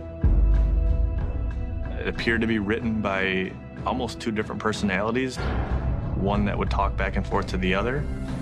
He talked about planning to divorce, how much he hated her. There was a lot of writings about his dislike and his hatred for Renee. Then, weeks later, police track down a crucial witness. We uncovered a friend who had said that he had gifted a knife to Michael that was substantially similar to the one that was actually found. And he admitted that he gave it to Mike as a gift, and it was delivered directly to Mike Pagel. So that helped us put the knife in Mike's hands.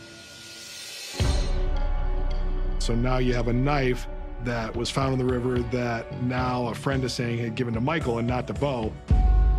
While the evidence is circumstantial, police believe it strengthens their case even further against Michael. There was nothing that could back up Michael's story in terms of physical evidence, any other witnesses, anything else other than his word about it. Whereas Bo at least had stuff to back it up. His alibi backed up, and the physical evidence that he provided backed it up. So there's just absolutely nothing that shows that Bo did this. This was Michael Pagel. This was all him that committed this murder that night. Investigators conclude what likely happened on the night of Renee's murder.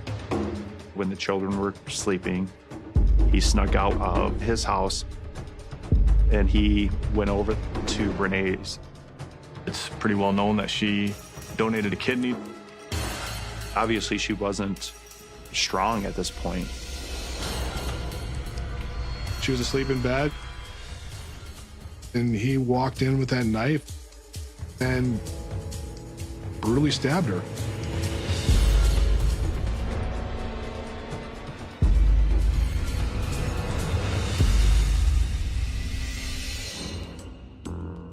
I believe that Mike no doubt planned this out.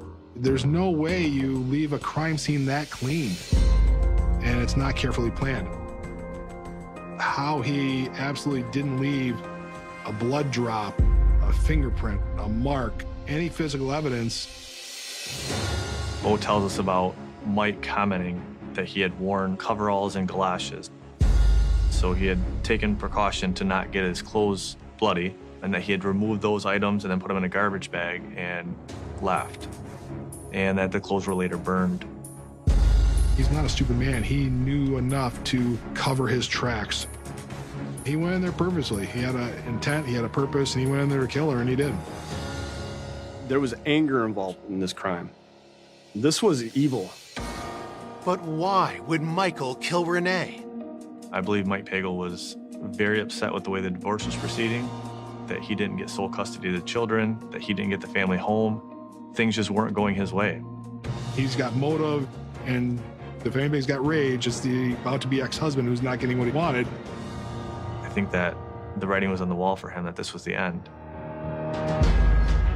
On October 5th, 2020, Michael Pagel is sentenced to 25 to 50 years in prison. I never thought it would take 14 years to bring justice to Renee and to her family. But, you know, you always had in the back of your mind that justice would be served. It was incredible exhilaration, and I do believe that the information that I provided and the passion that I poured into this did help.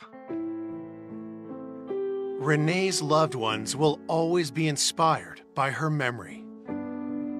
The friendship that we had was deep. It was eternal. She brought so much beauty to this world. She was just a bright light shining. Oh, I miss her.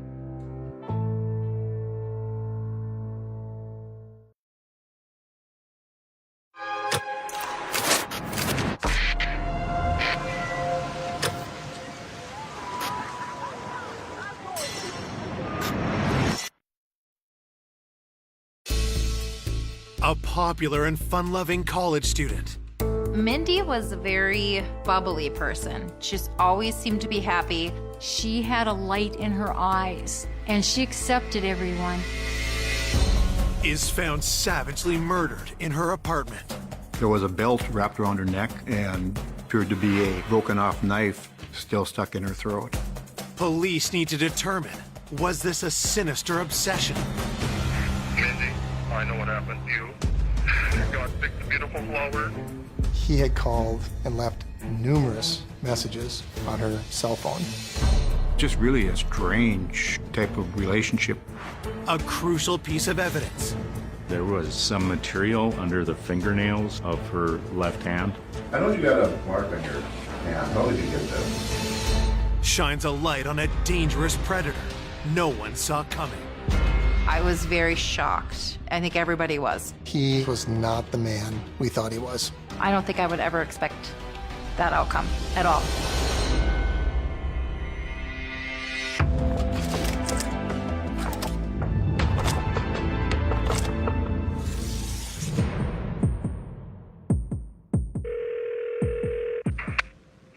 Hey Mindy, it's Danny. Anyway, you can just give me a call back. Okay, bye. Hey Mindy, you're not calling. Hey, Jamie's trying to get over with you. Bye. Where are you? Okay, bye. I remember trying to call Mindy a few times and she wasn't answering. So me and my friend Danielle drove and parked in front of her apartment across the street. I ran inside. I knocked on the door and there was no answer, and it wasn't locked. And so I opened the door and I stepped in. And about 2 steps in, I saw something on the ground right in front of my feet. It was Mindy. And then I noticed something around her neck. Horrified, Mindy's friend rushes outside to call 911. About 10 minutes before 9 o'clock at night, dispatch called me at my house and said that they've got a hysterical caller on the phone. I got the address and it was 1 block from my house.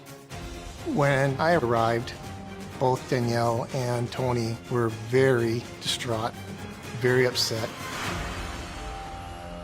The apartment was located on the 2nd floor of the building.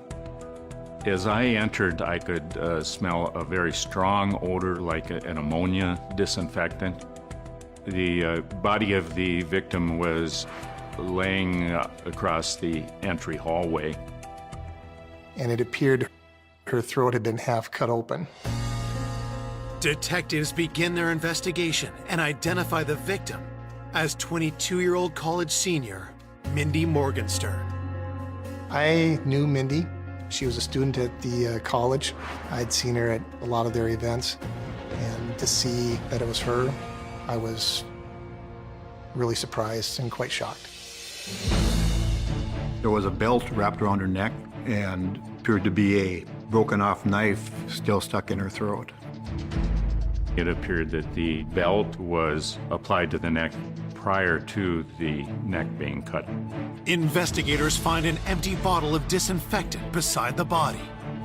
Somebody had poured the disinfectant over her body, possibly trying to destroy any type of evidence. The killer tried to cover their tracks, but investigators find something they missed. There was some material under the fingernails of her left hand where possibly Mindy had scratched her assailant. We felt that this was going to be a DNA forensic type case based on the materials that were found on Mindy's fingernails.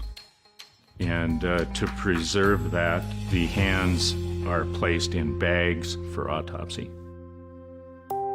She had a purse around her right arm. Her wallet was laying just outside of the purse. It didn't appear that they'd been gone through or anything removed from them. There was clean laundry around the body and a laundry basket. It almost appeared as if she was attacked as she was going in the door with that laundry. It did not look like the apartment had been ransacked or gone through, so it didn't appear that theft was a motive in this killing. There was no sign of any forced entry into the apartment. It told us that the person was either in her apartment or followed her in. Her cell phone was located, and the first missed call on that phone was at 12:47 p.m. on September 13th. That gave us some indication as to what time the attack may have occurred. By 10 p.m., more than 9 hours after the first missed call, detectives have little to go on as they work into the night at the crime scene. When we first left the scene the following morning, we had no clear indication of who may have done this. Police reach Mindy's sister to inform her of the murder, and she delivers the tragic news to her parents. The front doorbell rang. And I said, "Who's there?" And Rebecca, our daughter, she said, "It's me, Dad. We've got some bad news." And then Rebecca said to me that, "Mom, Mindy is dead." It was just like somebody taking a knife and just sticking it right into your heart. I just wanted to try to just say, no, this isn't real, this didn't happen. I didn't want it to be true. She had such a loving, loving heart, and I loved her very much.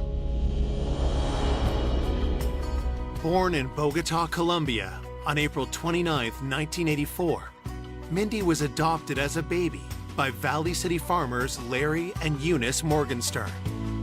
The first time I saw Mindy, she had the biggest, darkest, most beautiful eyes that I had ever seen. It was pretty amazing to see this little character in the basket that she brought home to be part of our family. Mindy was the youngest of 4 Morgenstern children, 3 of them adopted by Larry and Eunice. Mindy was very much a tomboy. And as she grew up, she got so beautiful. She didn't really realize that she would be looked upon as somebody that would turn boys' heads.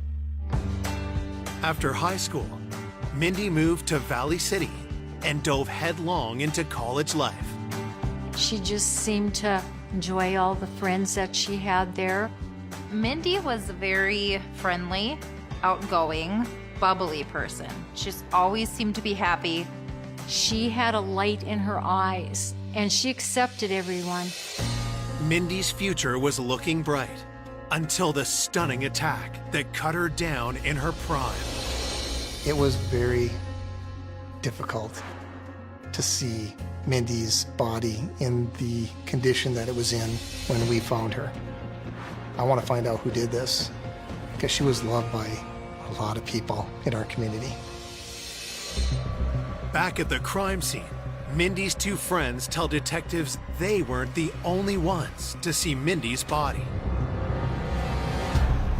When Tony found Mindy at the scene, she screamed, which alerted a man in a neighboring apartment to come out to see what was wrong. He was there when I first entered the apartment complex, and they showed me where Mindy was located. He told investigators that he checked for a pulse using the back of his hand to not leave any fingerprints on the victim.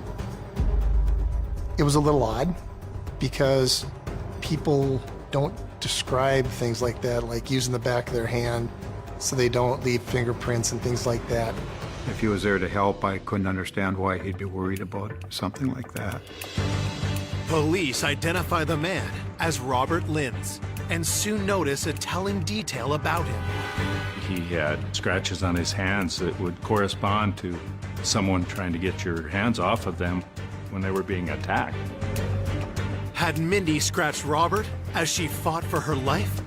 Robert Linz, having those scratches, being in the same building, he certainly needed to be looked at. A lot of times, a person at the crime scene is a person that committed the crime. And if any evidence of them is found, they have an excuse for saying why it was there. Coming up, detectives uncover a world of secrets. She reminded me so much of my wife in her younger days. I said, it's like, I don't want you talking to her. It's kind of weird. It turned out upon checking his background that he had a felony record. And as they zero in on a killer, I was absolutely certain we had the right guy. a stunning setback turns the case on its head. I just thought, oh, it's all over with now. They're gonna let him go. This case was a shock to everybody. When we found out who the person was, it was just, wow.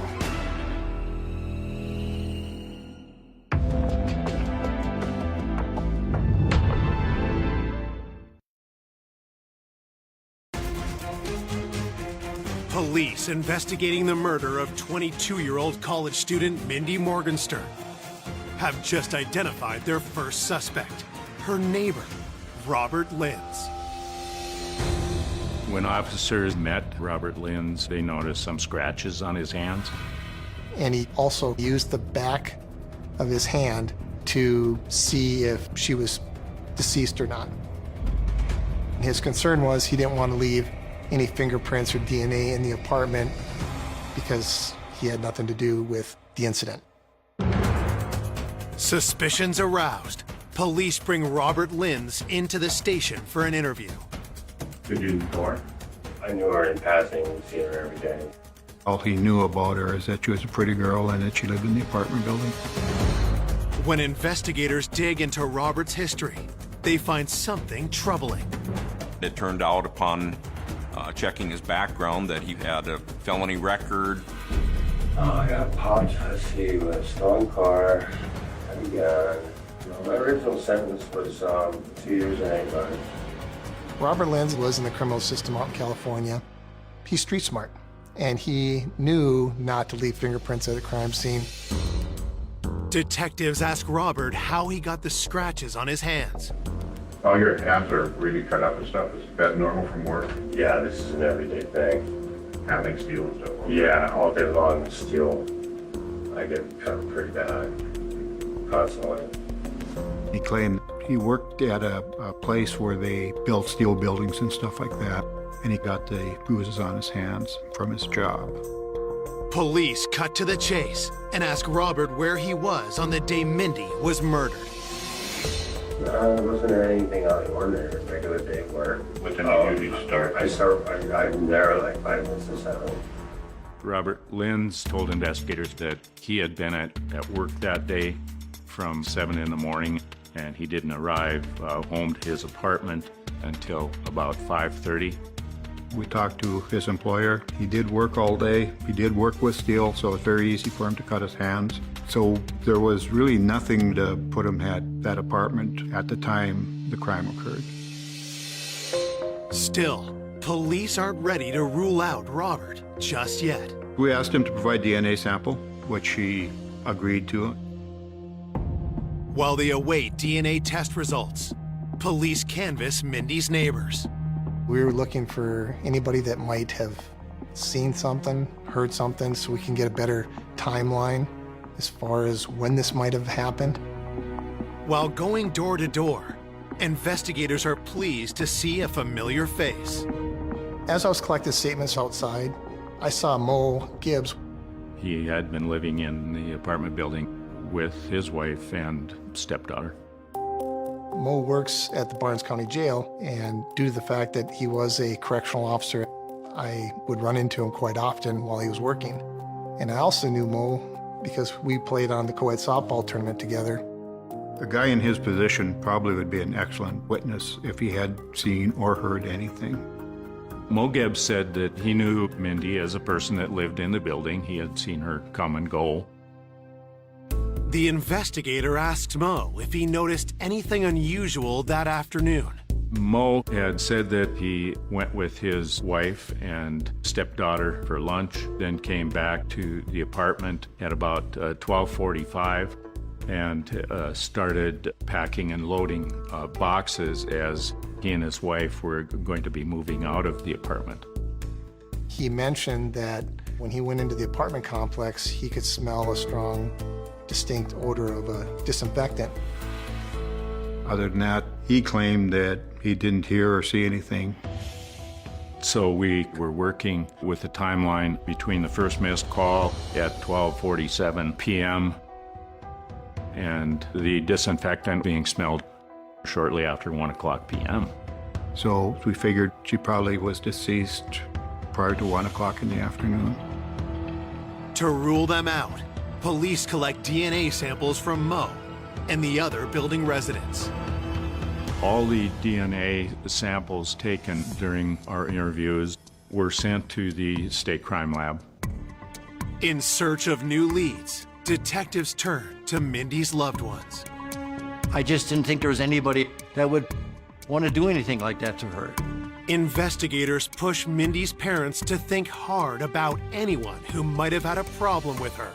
Mindy's mother mentioned that Tony had had this boyfriend that wasn't such a nice person. His name was James.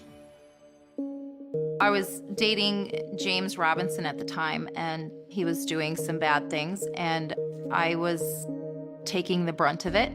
And Mindy didn't really care for him because she had known that there was times that it got pretty scary. Mindy did bring him up at one time, something about him being on drugs or something. Mindy was trying to get Tony to quit seeing James, and that may give him some reason to hold a grudge against Mindy. This James Robinson didn't look like he wanted his girlfriend, Tony, to be friends with Mindy. She did, obviously like a friend does, get out. You need to leave. He's not a good guy. This isn't a good relationship.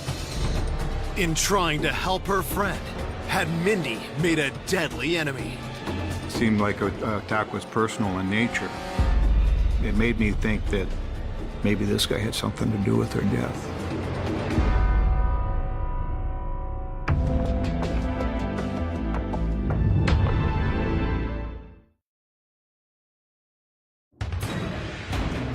Investigators are hunting for the killer of popular college student Mindy Morgenstern. They now suspect James Robinson, who may have held a grudge against Mindy for trying to turn his girlfriend Tony against him.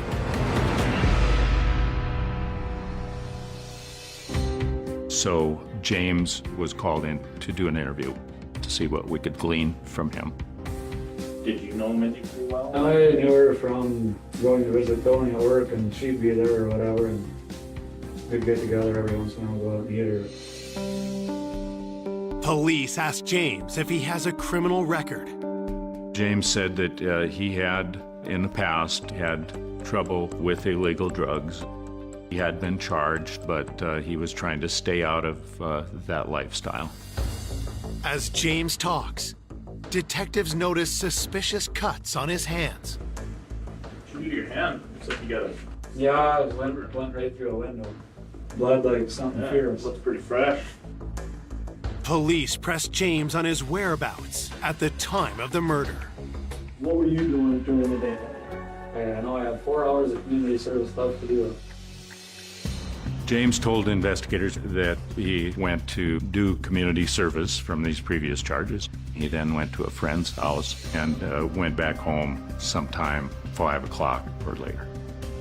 We checked, and it was verified that he had been at those locations that day.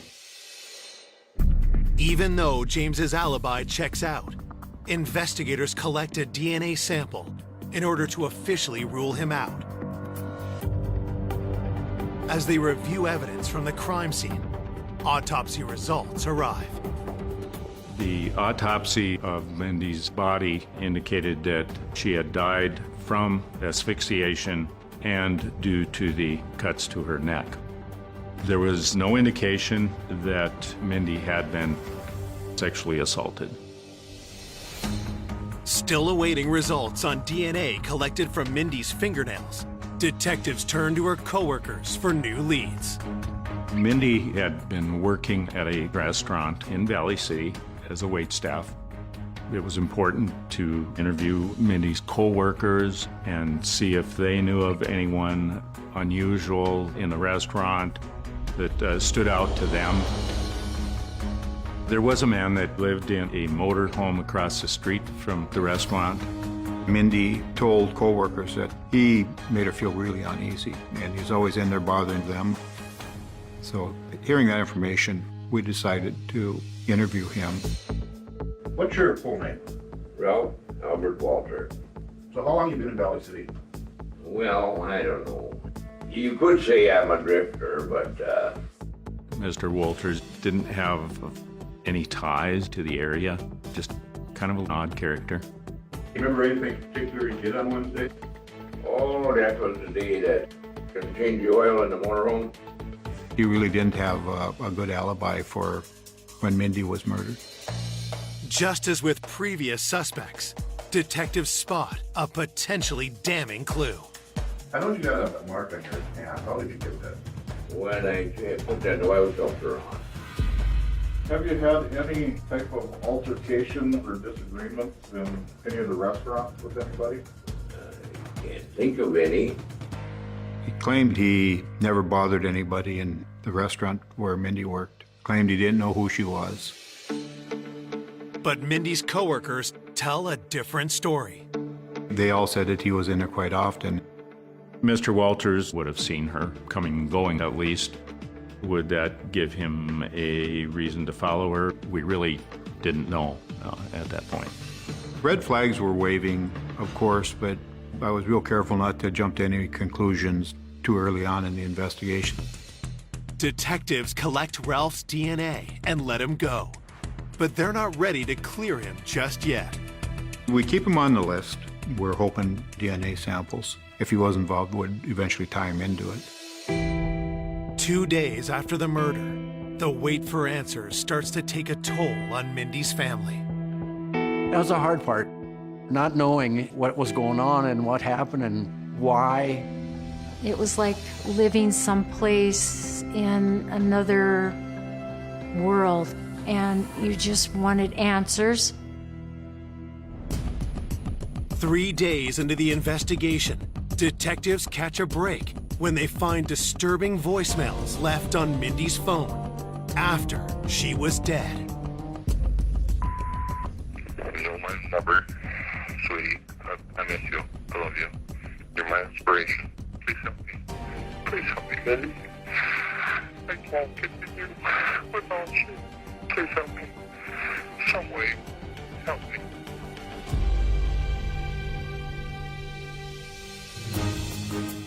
Detectives search the number and discover that it belongs to a man named Rodney Kuznia.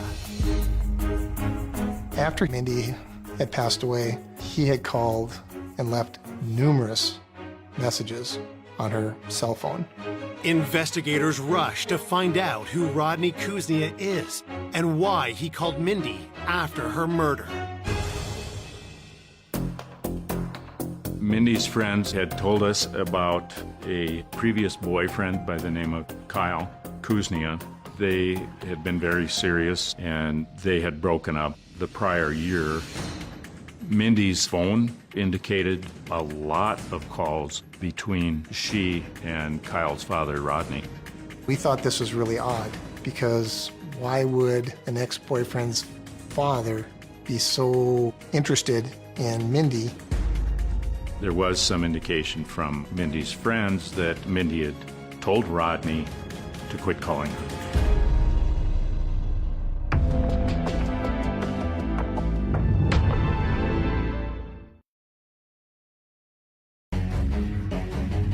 It's been 3 days since 22-year-old Mindy Morgenstern was found brutally murdered in her apartment. Police have a new suspect, an ex-boyfriend's father who left suspicious voicemails for Mindy after her death. Mindy, this is Rod. I know what happened to you. Please don't hear your voice. Can't take it. I love you, kid. God makes a beautiful flower. I'm sorry it happened that way. It happened to you.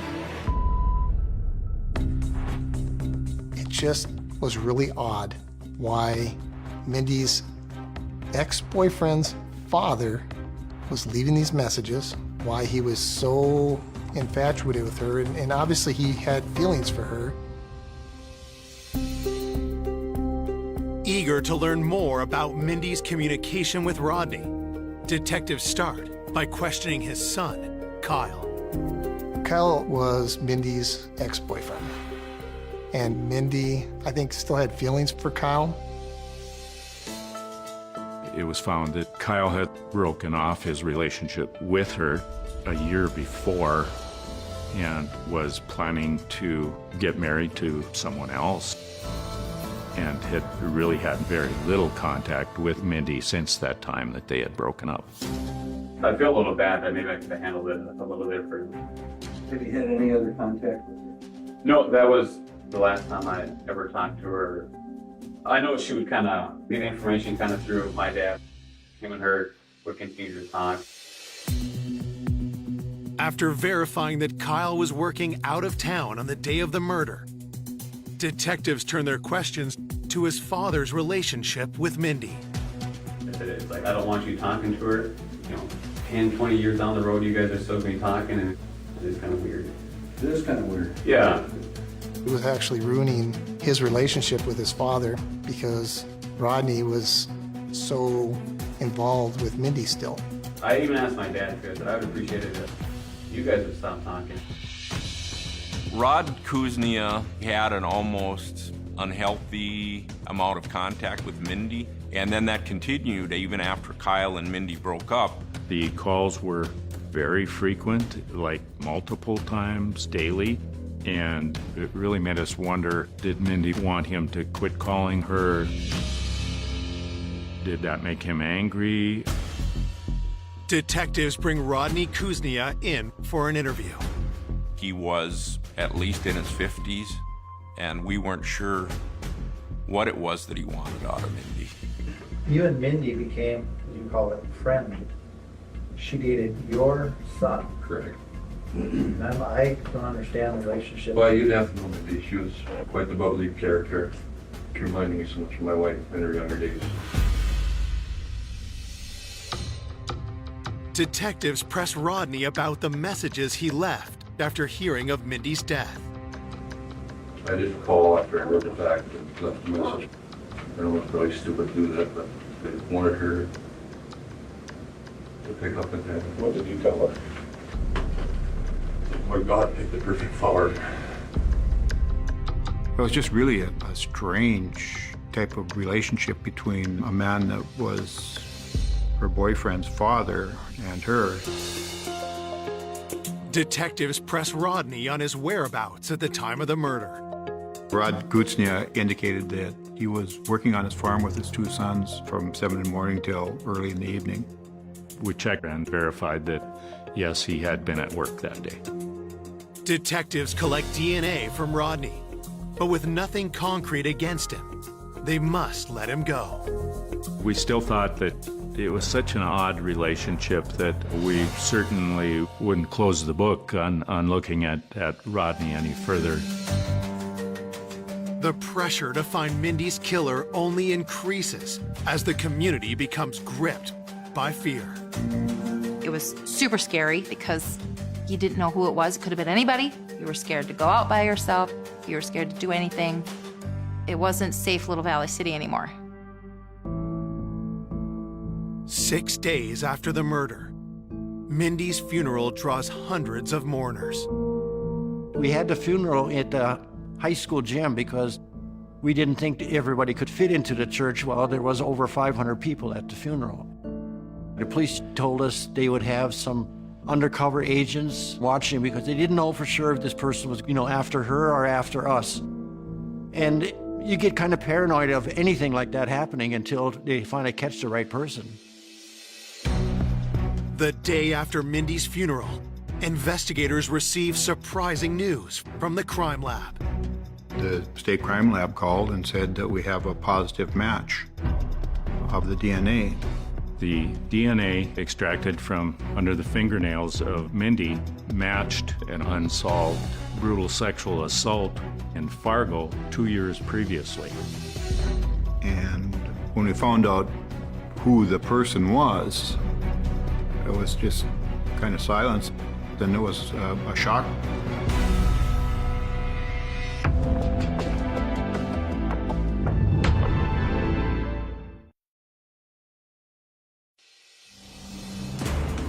One week after the murder of 22-year-old Mindy Morgenstern, detectives receive DNA test results that turn the case on its head. The DNA from every one of the suspects, Koznia, Walters, Lind, and the others, all came back as not a match to the DNA found under Mindy's fingernails. I asked, who is it? They told me it was Mo Gibbs. When they got the match, it was just, wow. The DNA match of Mo Gibbs was really unexpected for us. I knew him personally. He was a correctional officer, and it really caught me off guard that somebody in the law enforcement community would have done something like this. When detectives look deep into Mo's background, they discover a hidden past. Mo Gibbs was not the man we thought he was. When we started digging into his background, we had found out that he'd actually changed his name. We found out that he was involved in a drive-by shooting, and he had served 5 years in prison. Also, his DNA matched this reported rape in Fargo from 2 years previously.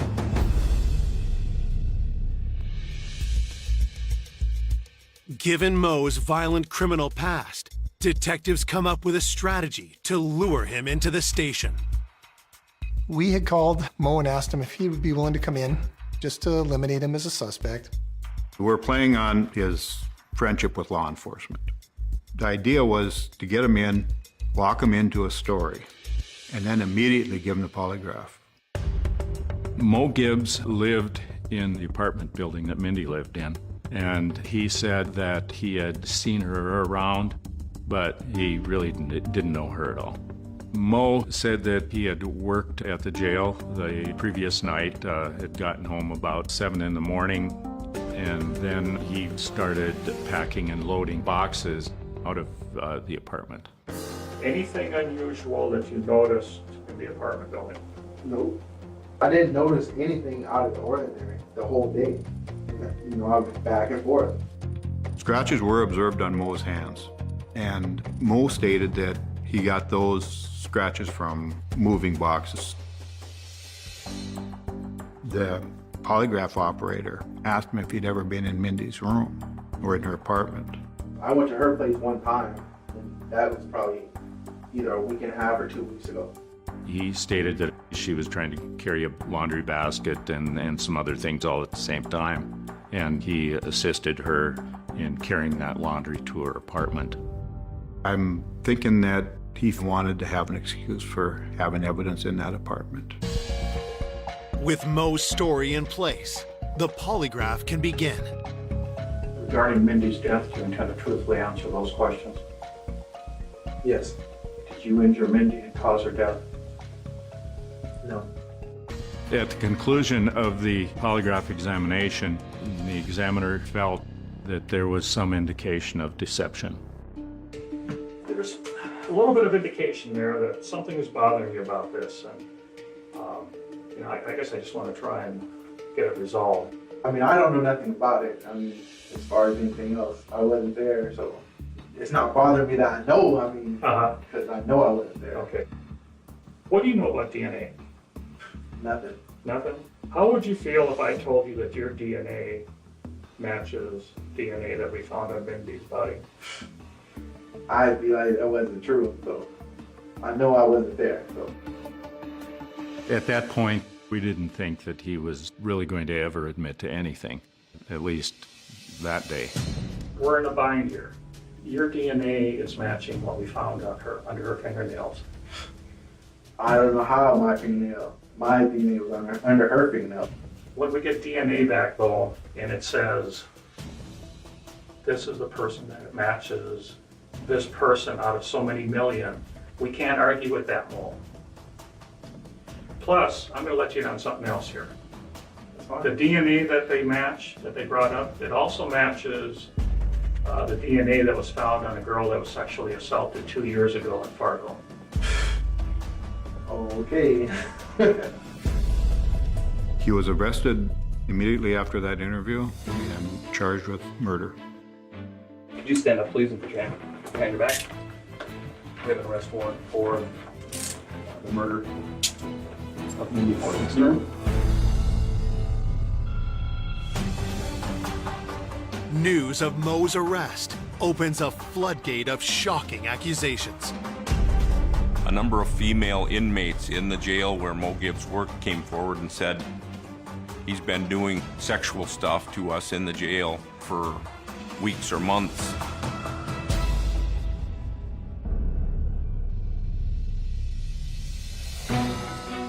Mo is charged with 6 felonies for the sexual assaults and 1 count of first-degree murder.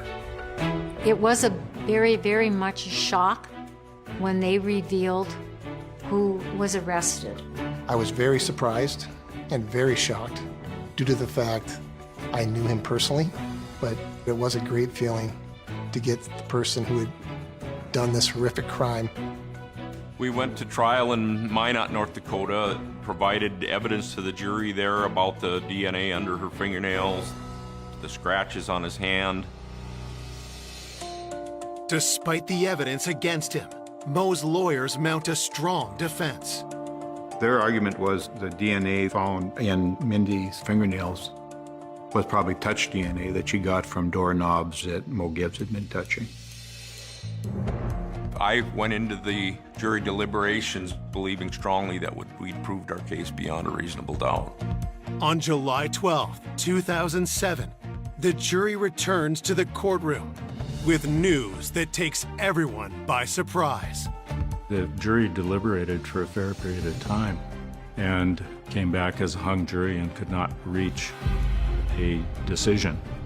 We were so sure he was gonna go down, but they just got him off. You kind of went home and you were thinking, what are we gonna do now?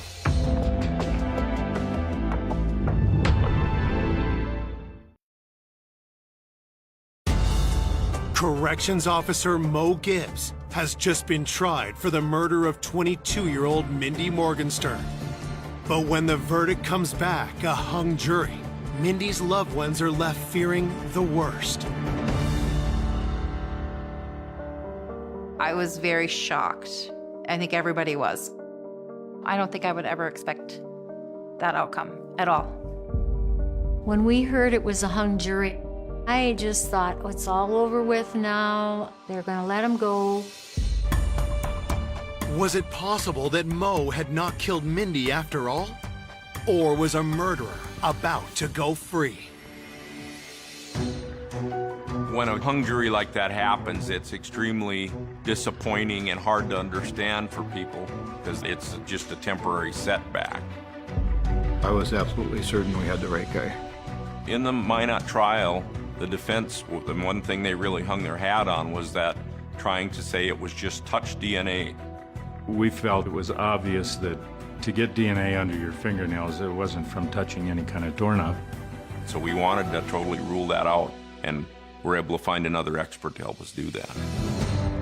On October 22nd, 2007, more than a year after Mindy's murder, Mo Gibbs goes on trial for the second time. The expert described this as a vigorous assault. The amount of DNA was not from touching a doorknob or a laundry basket. The prosecution lays out further evidence, carefully building the case against Mo. Mo Gibbs' phone was seized after his arrest. There were never times when he went for an hour or more that he was not texting or doing something with his phone. He got off at 7 in the morning from his shift, and he was continually either emailing or texting people until he had to go pick up his fiancée to go to lunch. He dropped her back off around 12:30 or 1 o'clock, and that's when we believe he came back to the apartment building. Mindy's last missed call was at 12:47 that day, and for the next 2 hours, Mo Gibbs was doing something else other than sending texts or sending emails. With DNA and other evidence placing Mo at the scene, the prosecution lays out their theory of the murder. I believe that Mindy was carrying clothes into her apartment, and Mo Gibbs was in the hallway and got her in there and pushed her on the floor and attempted to rape her. I think Mindy fought back, and things went drastically wrong. I think what happened was he tried strangling her with a belt. It wasn't going as he wanted it to. She wasn't dying fast enough. So he got a knife and he stabbed her. And then when he got done, he finds a cleaning solution, dumps it on her body. And then he gets the heck out of there. Then he starts back with the texting and emailing and went on with his life.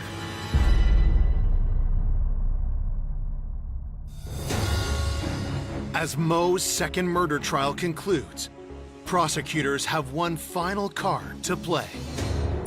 There was a cellmate of Mo Gibbs while he was awaiting trial that had told investigators that Mo had admitted to killing Mindy.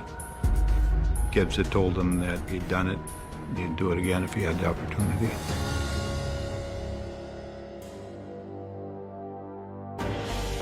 As the jury deliberates for a second time, Mindy's loved ones nervously await the outcome. And I was wondering, what's going on? I wanted to know things. I wanted to hear what was coming out of their mouths.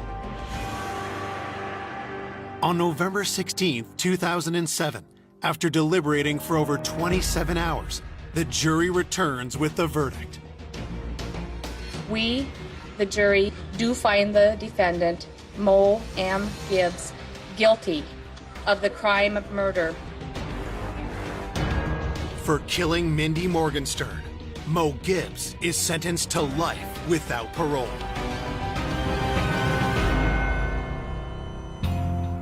He got a 12-year sentence on the unsolved rape and 15 years on the jail sexual assaults that had happened. It was a relief that they finally caught the person, that he wasn't going to be out there to do it to somebody else again. The fact that Mo Gibbs is going to be in prison, it was finally over with. We could finally go on and just try to get through life the rest of the time that we had. Mo got what he deserved. Because of Mindy's actions and her strength, we were able to get the DNA that we needed, and that DNA helped us solve this case. Though justice is served, nothing can dull the pain of Mindy's loss. Oh, I miss Mindy so much every day. You never get over it, but you go on and you pray for that time when you can see her again up there in the heavens. That's where I know where she's at. I like to remember her smile. I have a picture of her on my refrigerator, and the light just radiates from her face. And she's so happy. And that's the way I like to remember her.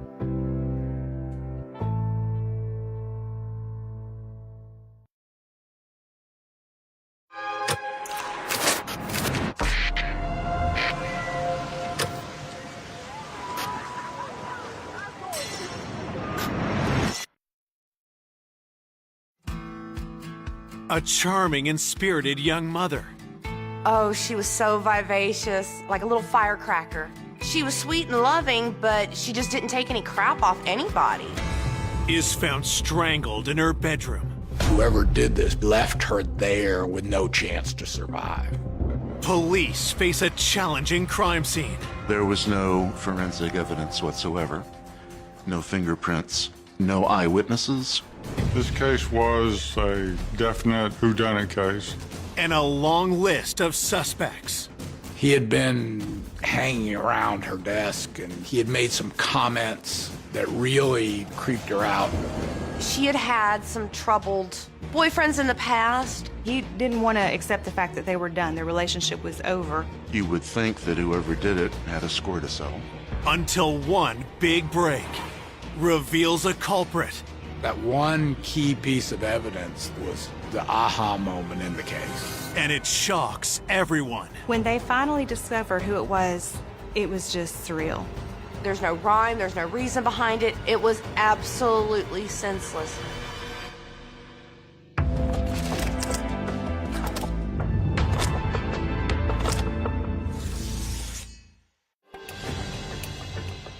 Just before 5 p.m. on a Monday in March of 1999, in the small bedroom community of Norcross, Georgia, police raced through the suburban streets in response to a 911 call. The only information that we had at hand initially was there had been a person discovered dead in an apartment. It was her fiance that had called 911. When we arrived at the scene, we spoke with the fiance briefly. The man tells detectives the victim is 20-year-old mother of one, Danielle Jennings. Her 2-year-old son is currently at daycare. The fiance told us he walked in and found her lying on the bed, and he stated that she was cold and blue. She was deceased by that point. She was face down on the bed, and he rolled her over and then called 911. While Danielle's fiance is taken to provide a statement, investigators take a close look at the crime scene. When you went back into the bedroom, she was on the bed, fully clothed, laying on her back, but you could obviously see signs of strangulation. She had a ligature around her neck. The ligature appeared to be some type of stocking, and it was tied around her neck very, very tight. It had been tied off to leave it that way. It's not like it released, which I thought was pretty unusual. I mean, whoever did this left her there with no chance to survive. The ligature was knotted in the back, which would tell you that the person was on her back, behind her when she was strangled. Detectives explore the rest of the crime scene, looking for clues. The bed was messed up. One of the dresser drawers was open. The stocking that she was strangled with may have been one of hers out of that drawer. Her purse was dumped out as if somebody had dumped the contents and rummaged through it. It could have been a robbery or a burglary just gone wrong. However, there was other stuff such as cameras, miscellaneous jewelry that could have been taken, but they were not taken. It was possibly a burglary that had been interrupted, but you always have to consider the possibility that it could have been a staged burglary because, frankly, there really wasn't a lot of disruption. Next, investigators try to determine how the killer entered the apartment. There was absolutely no tool marks or anything on the front door, and then there was a sliding patio glass door. It was locked. There was no evidence of tampering with it at all. We went around and we searched the outside, but we didn't turn up anything of any value. Before they returned to the station to interview Danielle's fiance, detectives fan out to speak with other tenants in the complex. Most of the people in these complexes work during the day, and so most of them are not home. We left our business cards with a note asking them to please give us a call. As the crime scene investigation continues, news of Danielle's violent murder quickly spreads to her family and friends. When I found out that Danielle died, I said, no, I said, you've got to be kidding me. I said, this cannot be real. And then I dropped the phone and I just started screaming.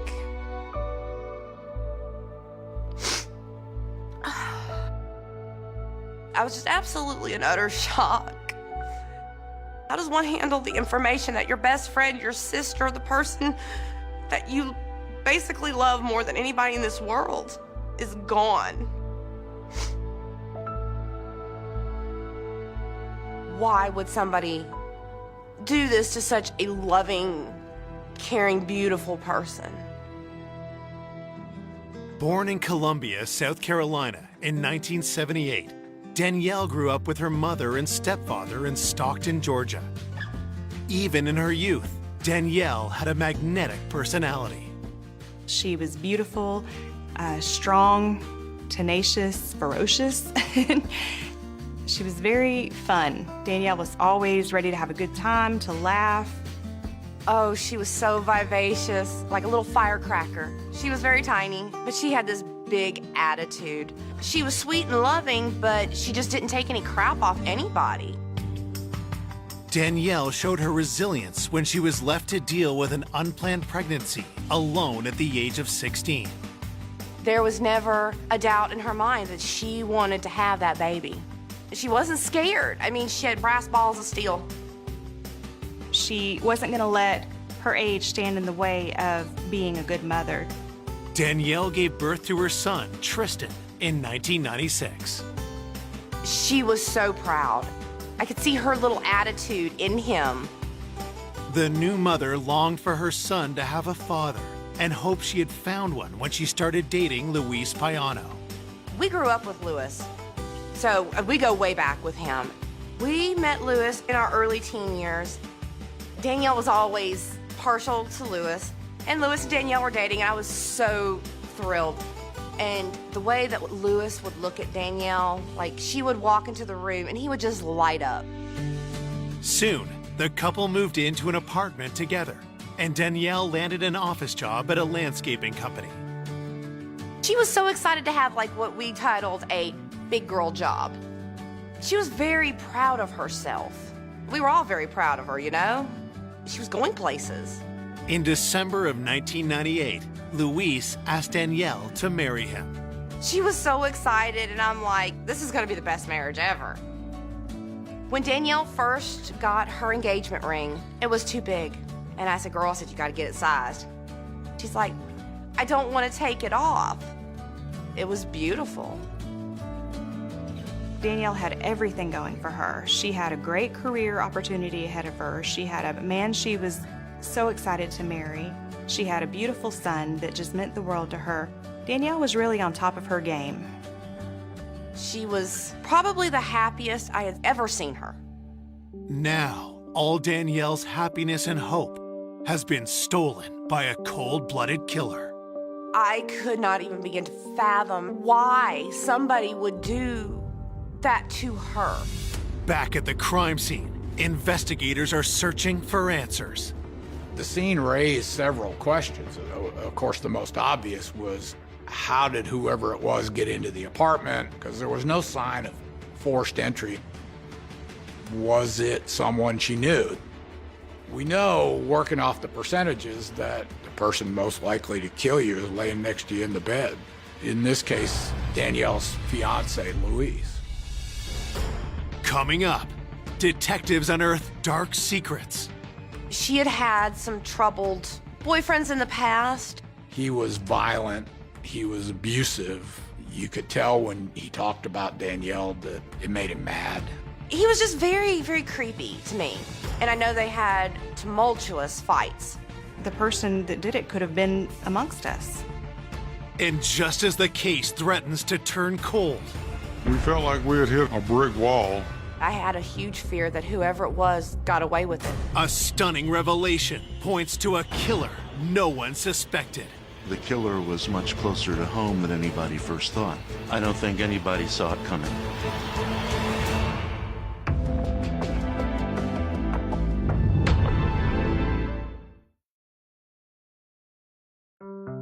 Police investigating the murder of 20-year-old mother Danielle Jennings have their first suspect, her fiancé, 25-year-old Luis Payano.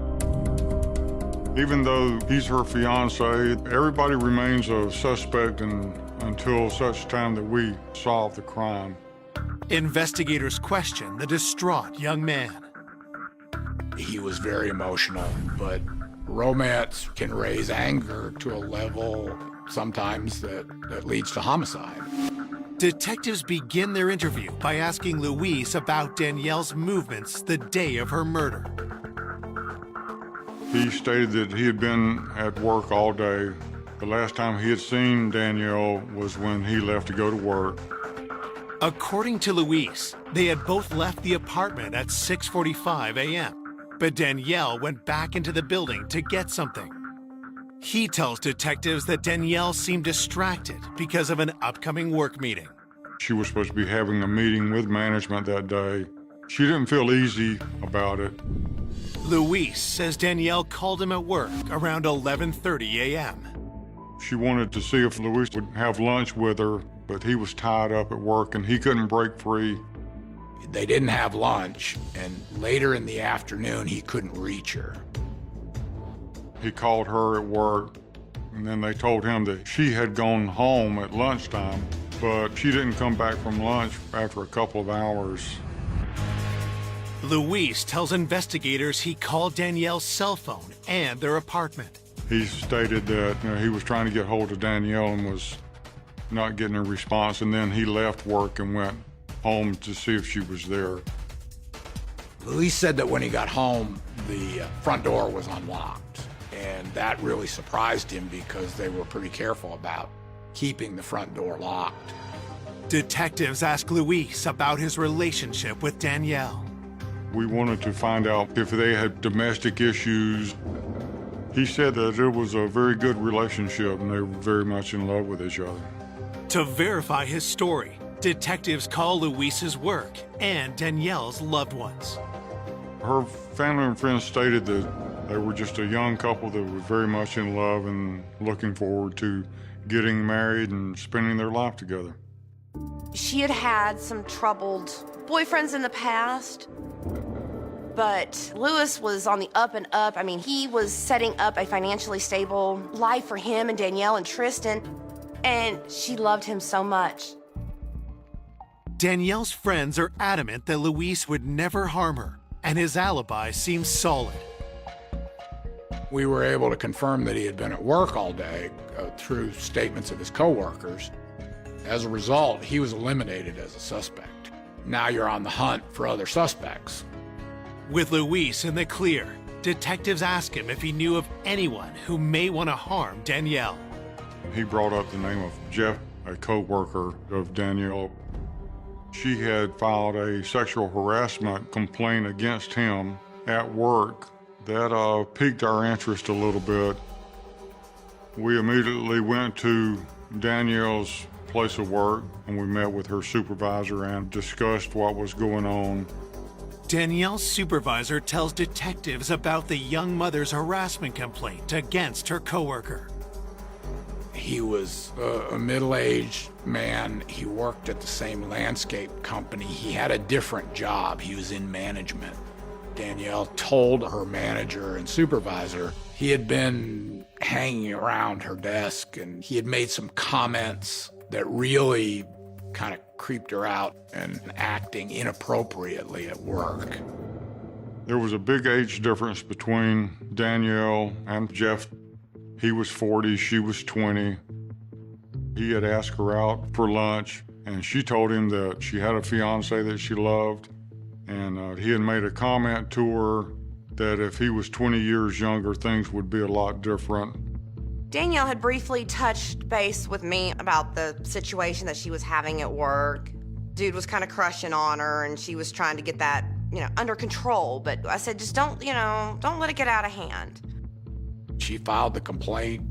I kind of admired her grit. She wasn't going to take it.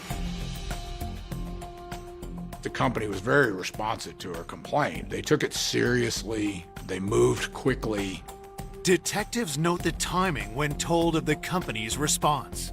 That day that Danielle was killed, she was supposed to be having a meeting with upper management about the sexual harassment charge. Once we realized that the meeting had taken place that day, that was something that was suspicious. Talking with the management, we found out Danielle was anxious and nervous about the meeting. She was a relatively new employee when she made the complaint. That was one of the reasons she was so nervous, because his career was in a certain amount of jeopardy.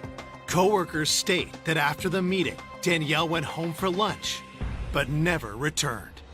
She didn't come back, and we knew that was consistent with the time of death. You had to think, where was the coworker at the time? Detective suspicions increase when they learn that Jeff was out of the office and did not return until late in the day. Was this too much of a coincidence? Could he have killed Danielle as revenge for her complaint? We definitely wanted to speak with him face to face.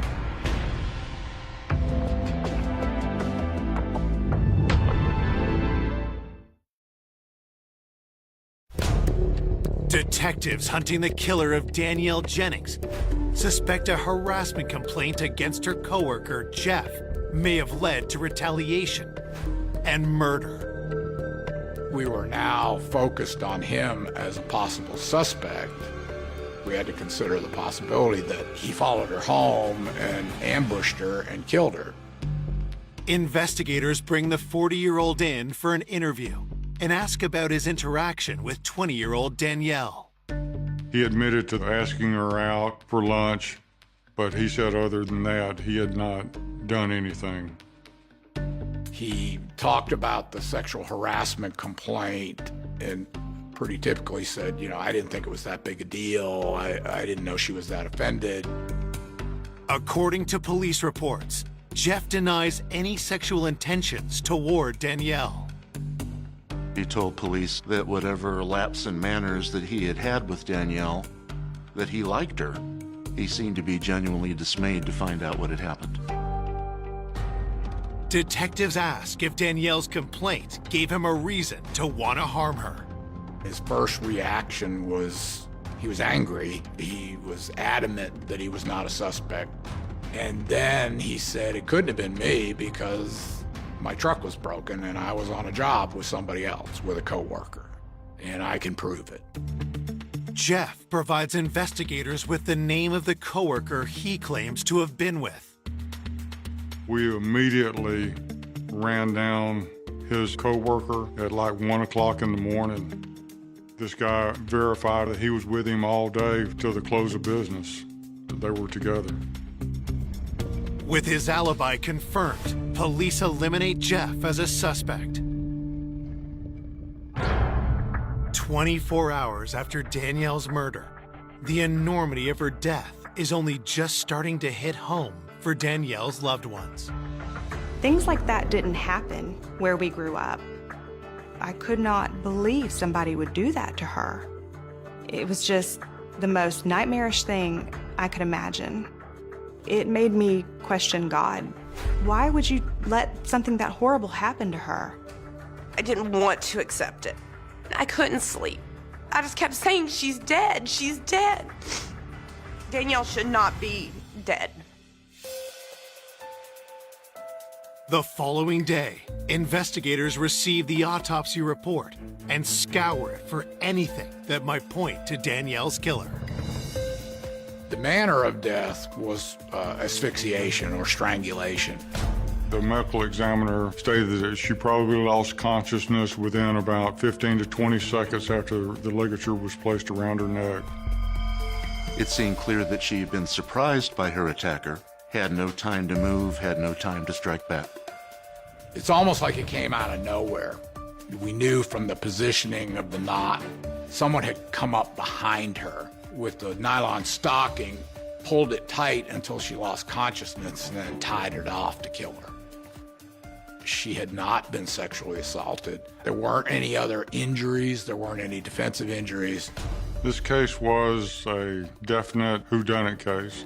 There was no evidence found at the scene that could help us. There was no forensic evidence whatsoever. No transfer of skin, no fingerprints, nothing a lab could look at. After striking out with the autopsy, investigators revisit the theory that the homicide was a robbery gone wrong. We don't live there, so we don't know what's supposed to be there and what's not. We asked the fiance to go back through the apartment with us and tell us what he sees missing. The smallest detail sometimes helps point us into the direction of a suspect, but nothing was missing according to the fiance. At that point, we had absolutely nothing to go on other than the stocking that she was strangled with. Detectives ask Luis if he recognizes the stocking. We wanted to know whether it came from her. It was a tan, knee-high women's stocking, and he said that she never wore anything like that, and we didn't find any in the apartment. Whoever did this brought that with them. The homicide was brutal, violent, and vicious. It lent itself to a personal motive. You would think that whoever did it had a score to settle. Louise told us she had had some tumultuous relationships in her past, so we pursued that angle. Investigators asked Danielle's friends about her previous relationships. When they first started questioning me, they were asking me a lot of questions about her boyfriends in the past, who I felt might have been able to do it. And then it clicked that, Eddie, he was a tow truck driver and he was a big guy. And he was just very, very creepy to me. Her best friend told us about her ex-boyfriend. He was violent. He was abusive. She ended up having to get a restraining order on him. With Eddie, no one ever really knew when he was going to pop up again. That was somebody we needed to look at.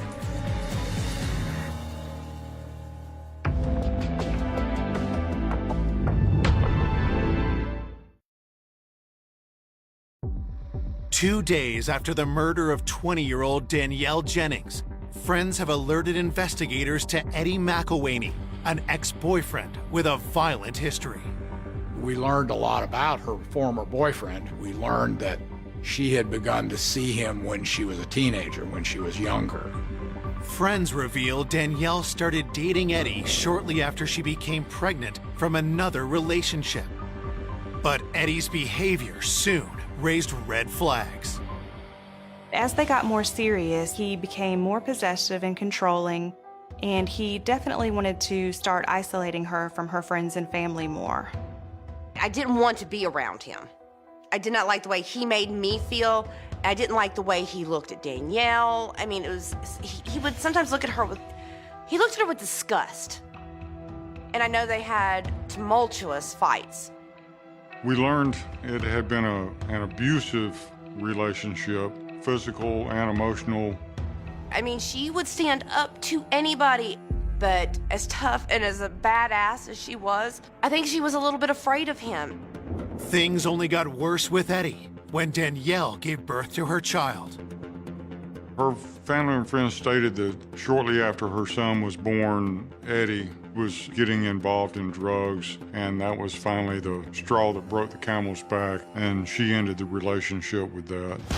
Danielle moved out and tried to start fresh, but Eddie had other plans. She knew it was going to be difficult, but she didn't realize that Eddie was not going to leave Danielle in peace. He didn't want to accept the fact that they were done, their relationship was over. She never knew when he would turn up around the corner, when she just wanted to be left alone. She had gotten a restraining order against Eddie because he had been stalking her. He had been driving back and forth in front of her house. He had gone to her work, and she was in fear that she was in danger.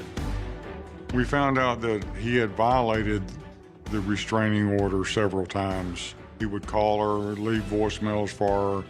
He would drive by her house several times a day or night. When police ask when Eddie last contacted Danielle, the answer is troubling. Danielle's family had told us that within the last few months, he had been calling her, trying to get her to talk to him, but she would just hang up on him. Could Eddie have shown up at Danielle's apartment the day she was killed, leading to a deadly confrontation? I've seen a lot of domestic abuse cases, so I knew that there was a possibility that with his past, that he could have done something like that. Investigators track down Eddie and bring him in for questioning. In the interview with Eddie, he was kind of belligerent and unhappy to be there and a little bit hostile. You could tell when he talked about Danielle that it made him mad. What we saw with Eddie certainly had all the earmarks of a domestic violence case. When questioned about his relationship with Danielle, Eddie's responses raised detective suspicions even more. When he was asked about the relationship, his version was a little bit different. He never mentioned any abuse. He thought everything was great. We asked him when was the last time that he had had any contact with Danielle, and he said that he had not talked to her for at least a year or longer. We know that he's lying about that. From speaking with Danielle's family and friends, we knew in the last several months he had been calling her. At that point, he's looking pretty good. So you have to determine where he was at the time of the crime. Eddie tells detectives that he was working many miles away from where Danielle was killed. He said that on his job as a tow truck driver that he had to go out of state. Investigators immediately look into Eddie's alibi. His boss verified that he was out of state and he was able to produce hotel receipts, gas receipts that showed that he was actually out of state at the time of the crime. Whenever he responded to a legitimate call, he had to log it, and his whereabouts could be verified throughout the day. That is a pretty tight alibi, so he was eliminated as a suspect. It's another dead end for detectives. Once again, we're knocked for a loop and we're back to ground zero, and he moves down the line and we're looking for somebody else. It was infuriating. It was frustrating. I had a huge fear that whoever it was got away with it, because people get away with murder every day. I was really hoping that the detectives would find something, because you're sitting here trying to point a finger at somebody that you don't know who. There was this air of suspense around everything because we didn't know at that time who had killed Danielle. The person that did it could have been amongst us.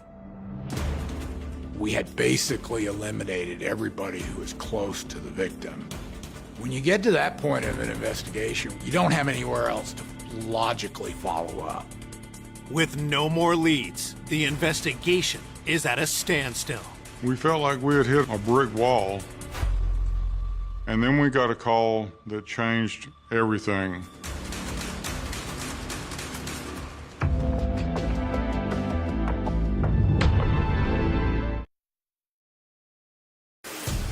Three days after finding Danielle Jennings strangled in her apartment bedroom, police hunting her killer have just got a stunning new lead. We received a phone call from a Miss Kirk that resided at the apartment complex. The woman tells detectives about a disturbing incident that took place a week before Danielle was killed. She was awakened one morning by someone knocking at the door, and she looked out the peephole but didn't see anybody there, so she went back to bed. And a few minutes later, she hears the front door open, and the maintenance man is standing there. The maintenance man says that he's there for a work order, However, Ms. Kirk said she felt very uncomfortable the entire time that he was in there because he was always staring at her, like he was more preoccupied with her than he was completing the work order. The woman cannot provide the name of the maintenance man, but she gives a description to police. Detectives head back to Danielle's apartment complex to investigate. While speaking with the management at the complex, we found that there was another case similar in the past from a Miss Bruno that lived in the apartment complex. Management told the detectives that someone had walked into this woman's apartment. She had, of course, asked him who the heck he was. What are you doing in my apartment? And he said maintenance, and claimed that he was there to change light bulbs. And she said, I don't have any light bulbs to change. He kind of mumbled and stumbled, and then, maybe I have the wrong apartment, and he backed out and left. It was so similar to the other one, which of course raises our eyebrows. The complex was big enough so that there were several maintenance workers, but only one closely fit the description given by the young ladies. That would be Calvin Oliver. We showed a photograph of Mr. Oliver to Miss Bruno and Miss Kirk, and both of them identified him as the person that had walked in on them. Investigators discover a disturbing trend emerged after Calvin had been hired 7 months ago.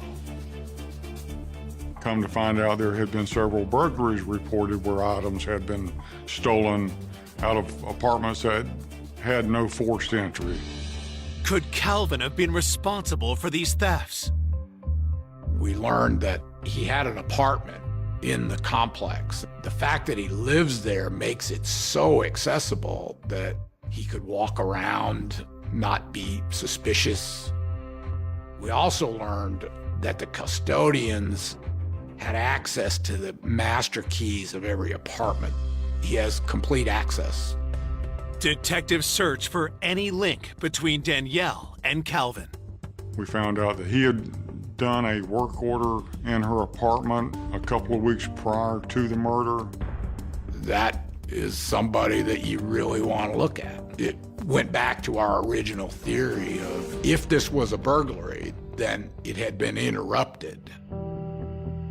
He could have known that Danielle Jennings was gone during the daytime, and he decided that day that he was going to enter that apartment. Investigators haul Calvin Oliver in for an interview, but make the call to slow play their suspicions. When Oliver was brought in for questioning, we didn't want to tip him off to anything about the homicide. So he was interviewed initially about the burglaries. He absolutely denied any of that. He said, I didn't steal anything, I didn't go into apartments. He denied any involvement in any burglaries. The 42-year-old tells detectives that his intrusion on the two women in the complex was a simple misunderstanding. Once we got around to interviewing him about the murder, the first question was, did you hear about this? It was kind of odd. You would have thought that a person who worked in that apartment complex and was there every day would have heard everything about it. He went, yeah, I think I heard something about it. I don't know much about it. I don't know that woman. He insisted he knew nothing about, as he described her, that dead girl. All he admitted to knowing her was that he had done the work order in her apartment. At that point, we had a pattern of conduct going into apartments. We had the admission that he had been in the apartment, but we had nothing that directly linked him to the murder. With nothing concrete on Calvin, detectives end the interview. But before they let him walk free, police run a background check and are shocked by what they find.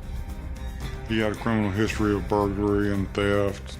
There was an outstanding warrant on him for failure to appear on a burglary charge in another jurisdiction. That day that Danielle was killed, if he's in there and she walks in on him, that would be a reason for him to cause her harm because he doesn't want to go back to prison. He had an outstanding warrant, so he was held for that, and that bought them enough time while they investigated. Based on the burglaries that had occurred in the complex, we obtained a search warrant for his apartment.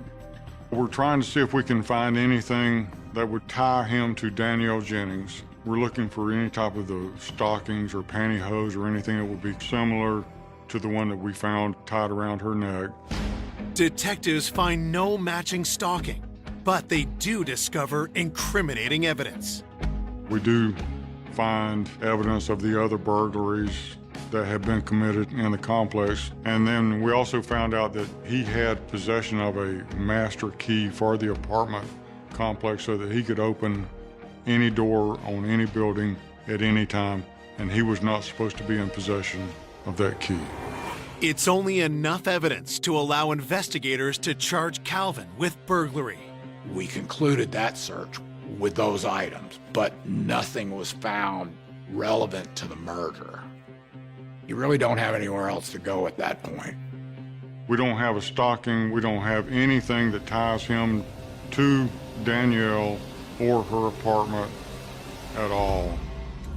That's where we were until Luis called. Out of the blue, he said, "Do you have the engagement ring?" We told him, no, we don't have a ring. We didn't know one was missing. And then he describes the ring, and then the big bright light goes off.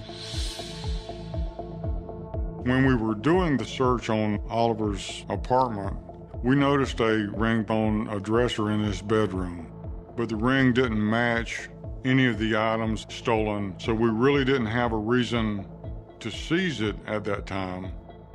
We do another search warrant, go back into the apartment, we seize that ring, we show it to the fiance. He can't positively identify the ring, but he says her best friend will definitely be able to identify it. If we were able to identify that as being Danielle's ring, that would physically tie Oliver to Danielle and her apartment on the day that she was murdered. With the entire investigation on the line, detectives race to the home of Danielle's best friend. Is that ring the engagement ring? This is something we gotta know.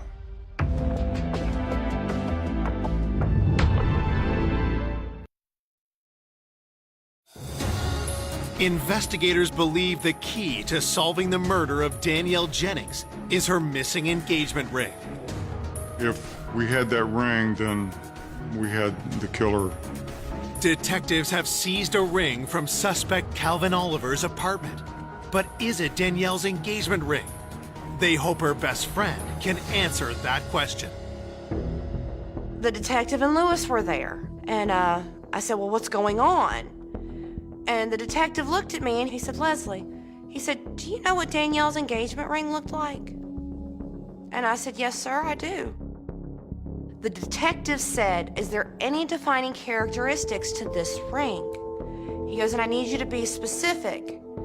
And I said, yes, sir. I said it was bent. She had bent the band so it stayed snug on her finger because she wouldn't take the dang thing to get sized. We needed to find out when was the last time she had seen her wearing the ring. I said, I saw Danielle the Sunday before she was killed, and she had her ring on Sunday night. And he takes the evidence bag out and he says, is this her ring? And the minute I saw it, I knew it was hers. When we had that ring and had it identified as being hers, we knew that we had the guy. We knew we had the right person. Finding the ring was the aha moment in the case. And that was the piece of evidence that allowed us to charge Calvin Oliver with murder. 9 days after her death, Calvin Oliver is arrested for the murder of Danielle Jennings. The primary charge was malice murder, and that means that you intentionally and unlawfully kill another human being. Detectives once again interview Calvin, this time taking a different approach. Once you have a suspect under arrest for the charge that you're interviewing him about, then the interview becomes very direct. He was given a chance again to tell the story where he denied any involvement in the murder, and then he was confronted with the evidence that we had. We told him about the ring, and that's when he said, well, I stole that ring 2 weeks ago when I did the work order in her apartment. But see, we knew that was a lie because we had people that had seen her wearing the ring, so we knew that he was lying about that. Calvin refuses to answer any more questions. We told him that he was being charged with malice murder because you took the pantyhose with you into the apartment because you had intent to harm someone, and he said there was no intent there, which was a good comment to have in a statement. It's like he admitted to killing her without knowing that he had admitted to it. We were convinced 100% that we had our guy. This is the guy that was responsible for the death of Danielle Jennings, and we were going to send him to prison for the rest of his life. News of an arrest in Danielle's murder brings relief to her loved ones and surprise. When they finally discovered who it was, the maintenance man in her apartment building, it was just surreal. I don't think anybody saw it coming. The killer was much closer to home than anybody first thought. When I saw his picture, I threw up, knowing that that was the man that strangled my best friend for no reason. At trial, prosecutors present how they believe the crime unfolded. The day Danielle was killed, Mr. Oliver had already let himself in, hoping for financial gain. After the HR meeting about her coworker, Danielle went home for lunch by herself. Once she opened the door and stepped in, he knew she was there, and he knew she could not exit again. He was not going to get caught. He ambushed her from behind with the stocking. He came over her head. He pulled it tight, pushed her down onto the bed until she lost consciousness, and then he tied the ligature off, and there was no way for her to escape. There was no heat of the moment. There was no emotion. He killed Danielle because it made his life easier. The jury hears about the prosecution's most damning evidence, Danielle's stolen engagement ring. I had to be the one to testify about the ring because I identified the ring. I actually had to look at that man. I had to sit there and look at him. Calvin Oliver sat there just staring daggers into me, is what he did, and tried everything he could to make me feel uncomfortable. And I took a big, deep breath, and I stared right back at him. There was no explanation for the presence of this ring in Calvin Oliver's apartment, other than he took it off Danielle Jennings' dead finger. On October 13th, 2000, after a 5-day trial, the jury delivers their verdict. He was found guilty on all charges. The judge sentences Calvin Oliver to life in prison. When the verdict came through, we were all holding hands. We just knew justice had been served as far as it could be. I mean, we were glad, but it still wasn't going to bring her back. Her mom was never the same again. It destroyed her. That horrible man took away an angel that was put here. She was a huge light to me, to her fiance, to her son. She was everything to a lot of people. I still, to this day, I still dream of her. There's not a day that goes by that I don't miss her.